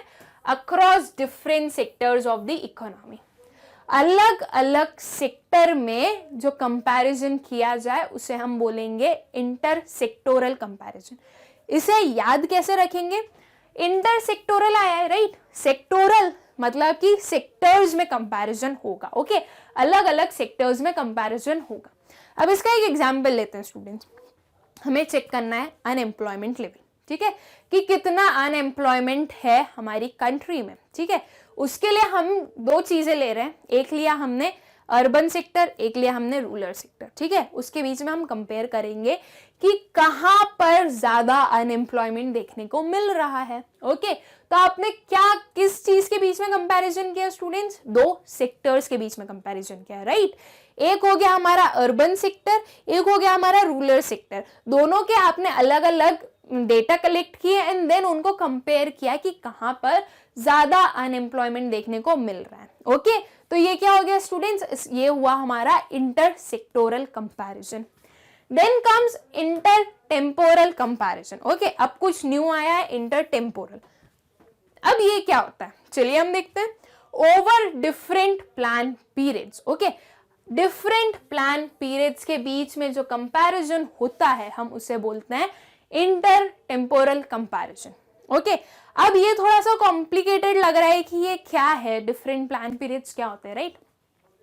पहले तो स्टूडेंट्स एक चीज हम इसमें मान सकते हैं कि डिफरेंट टाइम पीरियड्स के बीच में जो कंपैरिजन है उसको हम बोल सकते हैं कि वो इंटर टेम्पोरल है। Okay, like past, present and future, ठीक है। 2008 में कितना अनएम्प्लॉयमेंट लेवल था? ओके, देन 2020 में कितना अनएम्प्लॉयमेंट लेवल है, 2030 में कितना अनएम्प्लॉयमेंट लेवल होगा। ओके, या फिर थोड़ा सा और उसको कम करें, 30 तक ना जाए, तो 2008 में कितना अनएम्प्लॉयमेंट लेवल था, 2012 में कितना था एंड 2020 में कितना है। तो हमने क्या किया, डिफरेंट टाइम पीरियड्स के बीच में कंपैरिजन किया। और किस इसमें एक और चीज याद रखना, ओके, अनएम्प्लॉयमेंट लेवल देख रहे हैं अर्बन सेक्टर के बीच में। ओके, कि अर्बन सेक्टर में 2008 में कितना अनएम्प्लॉयमेंट था, 2012 में कितना था एंड 2020 में कितना था। मतलब कि यहाँ पे क्या हुआ स्टूडेंट्स, हमने सेक्टर को चेंज नहीं किया है, हमने क्या चेंज किया, सिर्फ टाइम पीरियड। ओके, हमारा जो सेक्टर है वो सेम है, हम सिर्फ अर्बन सेक्टर में ही देख रहे हैं। यहाँ पे हमने सिर्फ टाइम पीरियड चेंज किया है। ओके, टेम्पोरल में सेक्टर को चेंज नहीं करेंगे, ठीक है। Over different plan periods, time period हम समझ गए। अब प्लान पीरियड्स क्या हुआ? प्लान पीरियड्स भी स्टूडेंट्स वही सेम चीज है कि आपने कोई एक प्लान बनाया एक पर्टिकुलर टाइम पीरियड के लिए, देन उसके बाद में वो प्लान चेंज हुआ, वो पर्टिकुलर टाइम पीरियड खत्म हुआ, दूसरा प्लान आ गया, फिर वो जब टाइम पीरियड खत्म हुआ तो दूसरा प्लान आ गया। ओके, एक एग्जांपल के लिए लेते हैं हम हमारे जो 5 ईयर प्लान्स होते हैं, राइट। हर 5 ईयर्स में न्यू प्लान्स बनते हैं, है ना, कि इतने पर्टिकुलर चीजें हमें अचीव करनी है, या ये होगा वो होगा हमारी कंट्री में, राइट। ये जो 5 ईयर प्लान्स होते हैं, तो इंटरटेम्पोरल कंपैरिजन क्या करेगा, ये आपके जो हर एक प्लान पीरियड्स है ना, मतलब हर 5 ईयर्स के जो प्लान्स आपने फॉर्मुलेट किए जो हमारी गवर्नमेंट ने, उसको स्टडी करेगा, उसको कंपेयर करेगा कि पहले वाले प्लान में क्या कमी थी, क्या लिमिटेशंस थे उसके, या उसमें आपने क्या अचीव किया, इस पर्टिकुलर प्लान में आपने क्या अचीव किया या क्या अचीव नहीं कर पाए, या क्या ये पहले से अच्छा था या अभी वाला अच्छा है। ये सारी चीजों को हम क्या बोल सकते हैं, इंटर टेम्पोरल कंपैरिजन। ओके, तो स्टूडेंट्स जो हमारा स्टैटिस्टिक्स होता है वो हमें inter sectoral and inter temporal comparison करने में हेल्प करता है। ओके, इंटर सेक्टोरल में हमें याद रखना है स्टूडेंट, सेक्टर आएगा, ठीक है, डिफरेंट सेक्टर्स के बीच में कंपैरिजन करना है, एंड इंटर टेम्पोरल में हमें टाइम पीरियड्स के बीच में कंपैरिजन करना है। ओके, आई होप स्टूडेंट्स आप लोगों को क्लियर होंगे ये दोनों terms. Then comes economic equilibrium. ना पहले तो स्टूडेंट्स इक्विलिब्रियम का मतलब क्या होता है, अगर आप लोग मेरे रेगुलर स्टूडेंट हैं, आपने अगर माइक्रो इकोनॉमिक्स पूरी अच्छे से पढ़ ली है तो आप लोगों को पता होगा इक्विलिब्रियम का क्या मतलब होता है। इक्विलिब्रियम का मतलब होता है एक स्टेट ऑफ रेस्ट, राइट। एक ऐसी प्लेस जहां से आप अपनी पोजीशन को चेंज करना नहीं चाहते हैं, उसे हम कहते हैं इक्विलिब्रियम। इकोनॉमिक इक्विलिब्रियम एक ऐसी प्लेस जहां से हमारी इकोनॉमी नहीं मूव करना चाहती हो, उसे हम क्या बोल देंगे, उसे हम बोल देंगे economic equilibrium. Students economic equilibrium को हम मार्केट इक्विलिब्रियम भी बोल सकते हैं एक वे से। ओके, जहां पर हमारी quantity demanded and quantity supplied equal हो जाती है। ओके, तो जो हमारा स्टैटिस्टिक्स है वो हमें इकोनॉमिक इक्विलिब्रियम को स्टडी करने में हेल्प करता है। कैसे हेल्प करता है students? Statistical data helps economist to understand the behavior of producer and consumer in the market. जो स्टैटिस्टिकल डेटा होता है वो एक इकोनॉमिस्ट को हेल्प करता है एक प्रोड्यूसर और एक कंज्यूमर के बिहेवियर को स्टडी करने में। ओके, अब एक प्रोड्यूसर और एक कंज्यूमर के बिहेवियर को कैसे स्टडी किया जाता है। नाउ स्टूडेंट्स, प्रोड्यूसर के जो बिहेवियर को उसको कैसे स्टडी करेंगे। एक इकोनॉमिस्ट है, ओके, एक स्टैटिस्टिशियन है, उन्होंने बोला है कि मैं रिसर्च करूंगा कि एक प्रोड्यूसर क्या गुड्स को, कौन से गुड्स को सप्लाई करना चाहते हैं, किस पर्टिकुलर प्राइस पे सप्लाई करना चाहते हैं। ओके, क्या उनके डिफरेंट फैक्टर्स होते हैं, ठीक है, उनको एक पर्टिकुलर गुड को प्रोड्यूस करने में कितनी कॉस्ट लगती है और जब उसको सेल करके उन्हें कितना रेवेन्यू जनरेट होता है। इन शॉर्ट, वो कितना प्रॉफिट अर्न कर पा रहे हैं। ओके, एक कंज्यूमर के बिहेवियर में क्या स्टडी करेंगे कि एक कंज्यूमर कौन से गुड की डिमांड कर रहा है, एक कंज्यूमर को कौन से पर्टिकुलर ब्रांड के गुड्स ज्यादा पसंद है, राइट, कंज्यूमर को कौन से फीचर्स चाहिए उसके गुड्स में। ओके, ये सारी चीजें क्या हो गई, ये सारी चीजें हो गई हमारी कंज्यूमर के बिहेवियर को स्टडी करना। और भी फैक्टर्स होते हैं स्टूडेंट्स जो कि एक कंज्यूमर और एक प्रोड्यूसर के बिहेवियर को अफेक्ट करते हैं, राइट। तो वो सारे फैक्टर्स को स्टडी करना ये किसकी हेल्प से हो पाता है, स्टैटिस्टिक्स की हेल्प से हो पाता है। ओके, स्टैटिस्टिक्स हमें डेटा देता है, हमें नंबर्स देता है, वो पूरी जो हमारी बिहेवियर है उन्हें स्टडी करता है एक सिस्टमैटिक मैनर में, ताकि आप लोग, ताकि जो हमारे इकोनॉमिस्ट हैं या हमारे जो स्टैटिस्टिशियंस हैं जो इस इकोनॉमिक इक्विलिब्रियम को पढ़ना चाहते हैं, उन लोगों के पास डेटा पहुंच पाए और वो लोग कुछ कंक्लूजन्स लेकर आ पाए। ओके, नाउ स्टूडेंट्स, एक और क्वेश्चन आ सकता है कि मैम इकोनॉमिक इक्विलिब्रियम में हमने प्रोड्यूसर और कंज्यूमर को क्यों लिया, राइट। तो स्टूडेंट्स, जो इकोनॉमिक इक्विलिब्रियम है दैट इज, अगर हम उसे एक अलग वे से बोले तो जो हमारे मार्केट इक्विलिब्रियम है उसमें हमने क्या देखा था, उसमें हम देखते हैं हमारी डिमांड एंड सप्लाई, राइट। क्या देखते हैं स्टूडेंट्स, डिमांड एंड सप्लाई। तो स्टूडेंट्स, डिमांड कौन करता है, डिमांड करते हैं हमारे कंज्यूमर्स, राइट, एंड सप्लाई कौन करता है, सप्लाई करता है हमारे प्रोड्यूसर्स।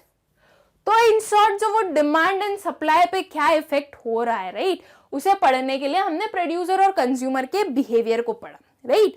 और जो इकोनॉमी है स्टूडेंट्स, उसमें ये जो डिमांड एंड सप्लाई है ये तो बहुत ही मेन एक्टिविटी है, राइट। अगर कुछ प्रोडक्शन नहीं होगा, अगर कुछ कंजम्पशन नहीं होगा तो इकोनॉमी चलेगी कैसे, राइट।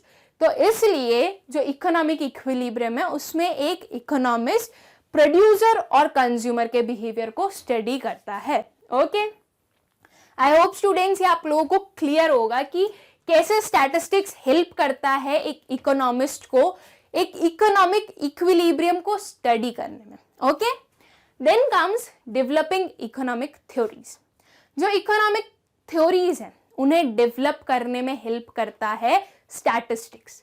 कैसे हेल्प करता है, पहले तो इकोनॉमिक थ्योरीज कौन कौन सी है स्टूडेंट्स, अगर हम ज्यादा ब्रॉड में तो जाएंगे नहीं। ओके, आपके सिलेबस के अकॉर्डिंग मैं बताऊंगी और आपके स्कोप के अकॉर्डिंग बताऊंगी कि इकोनॉमिक थ्योरीज कौन कौन सी। ओके, सो आपके अकॉर्डिंग स्टूडेंट्स इकोनॉमिक थ्योरीज आप मानिए law of supply, okay, law of demand, और भी जो आपने लॉज पढ़े थे, law of variable proportion, law of diminishing marginal utility, ये सारी क्या है, ये है हमारी इकोनॉमिक थ्योरीज। ओके, ये सारी थ्योरीज आपने कहाँ पे पढ़ी, आपने अपने माइक्रो इकोनॉमिक्स में पढ़ी ये सारी थ्योरीज। ओके, तो अब जो हमारा स्टैटिस्टिक्स होता है वो हेल्प करता है इन इकोनॉमिक थ्योरीज को डेवलप करने में। वो कैसे हेल्प करता है स्टूडेंट्स, हम एग्जाम्पल ले रहे हैं हमारे लॉ ऑफ सप्लाई का। ओके, लॉ ऑफ सप्लाई में हमने क्या देखा था स्टूडेंट्स की प्राइस और सप्लाई के बीच में एक डायरेक्ट रिलेशन होता है, राइट। कैसा रिलेशन होता है, डायरेक्ट रिलेशन होता है। अगर प्राइस इंक्रीज हो रहा है तो सप्लाई भी इंक्रीज होती है। तो इस लॉ पर हम कैसे डिराइव करें इस लॉ पर, यह स्टेटमेंट कैसे बनी, ऑब्वियसली यहाँ पे कुछ ना कुछ रिसर्चेस हुए होंगे, राइट। पहले जो हमारे स्टैटिस्टिशियंस थे या जो रिसर्चर्स थे, उन्होंने रिसर्च किए होंगे कि एक प्रोड्यूसर कब सप्लाई करना चाहता होगा, ओके, किस वे में सप्लाई करना चाहता होगा। बहुत सारी स्टडीज हुई होंगी कि किस प्राइस पर कितनी क्वांटिटी ऑफ गुड्स का सप्लाई हो रहा है, किस प्राइस पर कितनी क्वांटिटी ऑफ गुड्स का सप्लाई हो रहा है, राइट। तो ये जब स्टडी हुई तो वो लोग एक कंक्लूजन पर आए। उन्होंने देखा कि जैसे जैसे प्राइजेस बढ़ता है ना किसी भी कमोडिटी का, वैसे वैसे हमारा जो प्रोड्यूसर होता है वो सोचता है कि ज्यादा से ज्यादा वो सेल कर दे, राइट। तो ये उन्होंने एक लॉ में फॉर्म कर दिया कि लॉ ऑफ सप्लाई क्या बताता है हमें कि जब प्राइजेस बढ़ते हैं तो सप्लाई भी बढ़ती है, ओके। ये लॉ किसकी हेल्प से बना? स्टैटिस्टिक्स की हेल्प से बना, ओके। स्टैटिस्टिकल डेटा के थ्रू ये बताया गया कि जब प्राइजेस बढ़ते हैं तो सप्लाई भी बढ़ती है। ऐसे ही जो हमारे दूसरे लॉ हैं वो भी बनाए गए, okay, with the help of statistics, ठीक है। अगर यही हम देखें कि लॉ ऑफ डिमांड क्या होता है, राइट। लॉ ऑफ डिमांड क्या है? प्राइस बढ़े डिमांड कम हुई, एक इनवर्स रिलेशनशिप बताता है लॉ ऑफ डिमांड हमें बिटवीन प्राइस एंड डिमांड। तो इस चीज पर हमने कैसे डिराइव किया? ये हमारे जो रिसर्चर्स थे उन्होंने रिसर्च किया, ओके। उन्होंने देखा कि एक कंज्यूमर जब प्राइसेस कम होते हैं तो वो ऐसे भी कैसे बिहेव करता है, राइट। मतलब अगर किसी भी एक कमोडिटी का प्राइस जब बढ़ने लगता है तो एक कंज्यूमर सोचता है कि उसे इस पर्टिकुलर चीज को कंज्यूम नहीं करना है, राइट। ये सारी चीजें एनालाइज की गई, बहुत टाइम तक इन सारी चीजों को पढ़ा गया, इनकी स्टडी की गई, तब जाके ये क्या हुए, ये लॉज फॉर्म हुए, ओके। तो जो भी आप आपके इकोनॉमिक थ्योरीज पढ़ोगे या इकोनॉमिक्स में फर्दर भी आपकी अगर कुछ स्टडी करोगे आप इकोनॉमिक्स से रिलेटेड, तो उसमें भी आप जो भी थ्योरीज पढ़ेंगे, जो भी लॉस पढ़ोगे, वो सब हमारे स्टैटिस्टिक्स के थ्रू ही डिराइव हुए हैं, okay.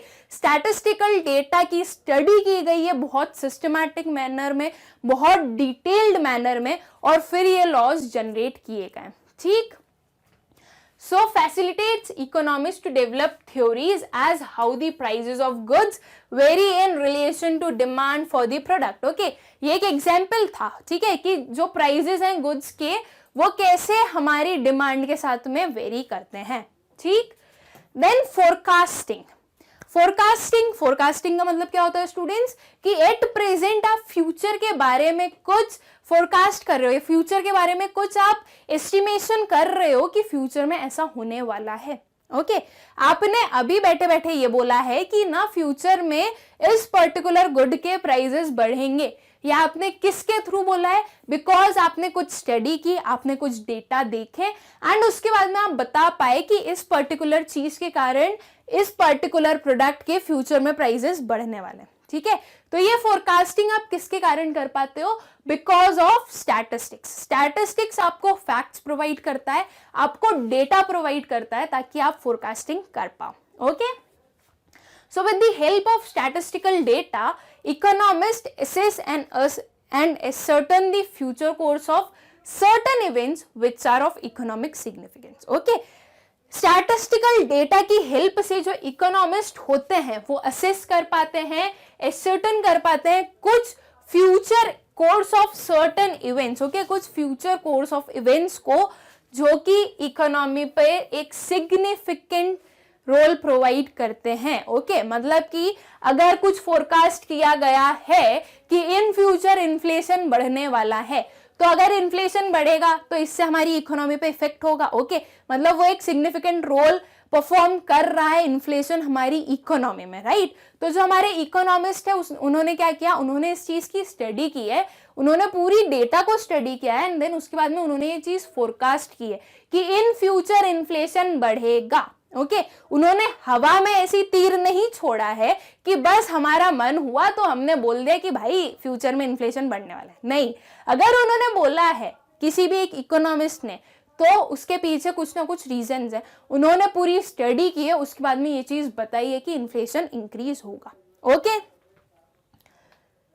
Then formulation of policies, okay students. Now formulation of policies, जो पॉलिसीज होती है स्टूडेंट्स वो किसके थ्रू फॉर्मुलेट होती है, किसके हेल्प से फॉर्मुलेट होती है? स्टैटिस्टिक्स की हेल्प से। क्यों स्टूडेंट्स? क्योंकि अगर कोई भी पॉलिसी बनानी है, कोई भी प्लान बनाना है, तो उसके पहले हमें देखना पड़ेगा ना कि वो प्लान को किस मैग्नीट्यूड तक हमें बनाना पड़ेगा, या उस प्लान को फॉर्मुलेट करने की नीड है या नहीं है, राइट। एग्जाम्पल के लिए लेते हैं, गवर्नमेंट ने एक प्लान बनाया है ताकि लिटरेसी रेट बढ़ सके। ओके, क्यों बनाया है? क्योंकि उन्होंने ये चीज देखी है, ये डेटा उनके पास है कि इंडिया में इलिटरेट्स बहुत बढ़ रहे हैं एंड सिग्निफिकेंटली जो इलिटरेट का रेट है वो इंक्रीज होते जा रहा है, राइट। तो इसलिए गवर्नमेंट ने सोचा है कि अब वो कुछ पॉलिसीज बनाए, कुछ प्लान्स बनाए ताकि वो इलिटरेसी को कम कर सके, ठीक है। उसके बाद में उन्हें ये भी पता चला with the help of same statistical data कि रूरल सेक्टर में इलिटरेसी ज्यादा बढ़ रही है। ओके, अर्बन सेक्टर में उस पर कोई इफेक्ट नहीं हो रहा है, लेकिन रूरल सेक्टर में हो रहा है। तो गवर्नमेंट ने क्या किया, एक प्लान बनाया ताकि ज्यादा से ज्यादा बच्चे जो हैं वो स्कूल में एनरोल हो सके, और वो भी उन्होंने रूरल सेक्टर के लिए बनाया। ओके, तो ये चीज उन्हें कहां से पता चली? ये कुछ स्टैटिस्टिकल मेथड्स की हेल्प से जो डेटा कलेक्ट हुआ था वहां से पता चली। अगर मान लीजिए सिर्फ इतना बोल देते कि लिटरेसी कम हो रही है, ओके, मतलब इलिटरेसी बहुत ज्यादा बढ़ रही है इंडिया में, सिर्फ इतना बोल देते और गवर्नमेंट अगर कोई प्लान बना देती और उस प्लान को अर्बन एरिया में इंप्लीमेंट कर देती, तो क्या वो प्लान किसी काम का होता? नहीं होता। क्यों नहीं होता स्टूडेंट्स? क्योंकि हमने अभी क्या देखा था कि रूरल सेक्टर में इंक्रीज हो रही है ना इलिटरेसी, तो प्लान भी वहां के लिए बनना चाहिए, अर्बन सेक्टर के लिए क्यों बना? तो वो प्लान वेस्ट हो गया, राइट। वो प्लान का कोई यूसेज नहीं हुआ। इसलिए जो पॉलिसीज बनाई जाती है वो किसकी हेल्प से बनाई जाती है? स्टैटिस्टिकल डेटा की हेल्प से। Okay, so statistical data is essential for formulating policies for of economic development, ठीक है। एक एग्जाम्पल लेते हैं हम कि एक एग्जाम्पल के थ्रू, एक और एग्जाम्पल के थ्रू हम समझते हैं। If the government wants to formulate और modify labour laws, okay, government को क्या करना है स्टूडेंट्स? लेबर लॉज को फॉर्मुलेट करना है या फिर उसे मॉडिफाई करना है, मतलब कुछ चेंजेस लाने हैं, या फिर है ही नहीं तो वो बनाने हैं, ठीक है। तो then it will require statistical data on working condition, number of working hours, minimum wages received by the workers and etc. और भी जो भी फैक्टर्स हैं जिनको हमें ध्यान में रखना चाहिए वो सारी। ओके, तो मतलब अगर गवर्नमेंट को कोई लेबर लॉ बनाने हैं तो उन्हें क्या करना पड़ेगा? उनके पास कुछ स्टैटिस्टिकल डेटा होना चाहिए कि क्या वर्किंग कंडीशंस है, राइट। लॉ बना रहे हो तो कुछ ना कुछ सोच के ही बनाएंगे वो, राइट। वो ये सारी चीजें ध्यान में रखेंगे कि जो वर्किंग कंडीशंस है वो भी अच्छी होनी चाहिए, हर एक पर्सन सेटिस्फाइड रहे, राइट। तो ऐसी चीजों में ही लॉज बनाए जाएंगे। तो क्या होगा? वर्किंग कंडीशंस देखी उन्होंने, नंबर ऑफ वर्किंग आवर्स देखे, मिनिमम वेजेस देखे, और भी जो भी फैक्टर्स होते हैं हमारे एक लेबर लॉ को बनाने के लिए, उन सारी चीजों के लिए उन्होंने स्टैटिस्टिकल डेटा देखा है, ओके, उसे पढ़ा है, उसके बाद में वो प्लान या वो लॉ को फॉर्मुलेट किया गया है। ओके, आई होप स्टूडेंट्स ये पर्टिकुलर पॉइंट आप लोगों को क्लियर होगा कि कैसे स्टैटिस्टिकल डेटा हेल्प करता है पॉलिसीज को फॉर्मुलेट करने में, ठीक। तो स्टूडेंट्स ये था हमारे कुछ इंपॉर्टेंस ऑफ स्टैटिस्टिक्स, कि हमारा जो स्टैटिस्टिक्स है वो कहाँ पे काम आता है, राइट। ये जो कुछ 2-4 पॉइंट्स थे, ये कुछ ब्रॉड पॉइंट्स थे जिनमें हम एक छोटा छोटा देख सकते हैं कि और भी बहुत कुछ इंक्लूडेड हो सकते हैं, ठीक है। नाउ स्टूडेंट्स, हमने इंपॉर्टेंस देख लिए, हमने फंक्शंस देख लिए, स्टैटिस्टिक्स का मतलब भी समझ लिया, लेकिन क्या एक सब्जेक्ट में सिर्फ अच्छी चीजें ही होती है, सिर्फ उसके एडवांटेजेस ही होते हैं क्या? नहीं होते। हर एक चीज के कुछ ना कुछ लिमिटेशंस होते हैं, कुछ ना कुछ डिसएडवांटेजेस होते हैं, राइट। एक अगर बहुत अच्छी चीज भी है जिसमें 100% अच्छी चीजें भी है तो भी उसमें कुछ ना कुछ फ्लॉ तो जरूर होता है, राइट। वैसे ही स्टैटिस्टिक्स के कुछ लिमिटेशंस भी होते हैं। तो वो लिमिटेशंस क्या होते हैं वो हम देखेंगे हमारे नेक्स्ट लेक्चर में, ठीक है। एंड इस वीडियो के नोट्स के लिंक आप लोगों को मिलेगी डिस्क्रिप्शन में, आप लोग जाकर चेक कर सकते हैं। Thank you.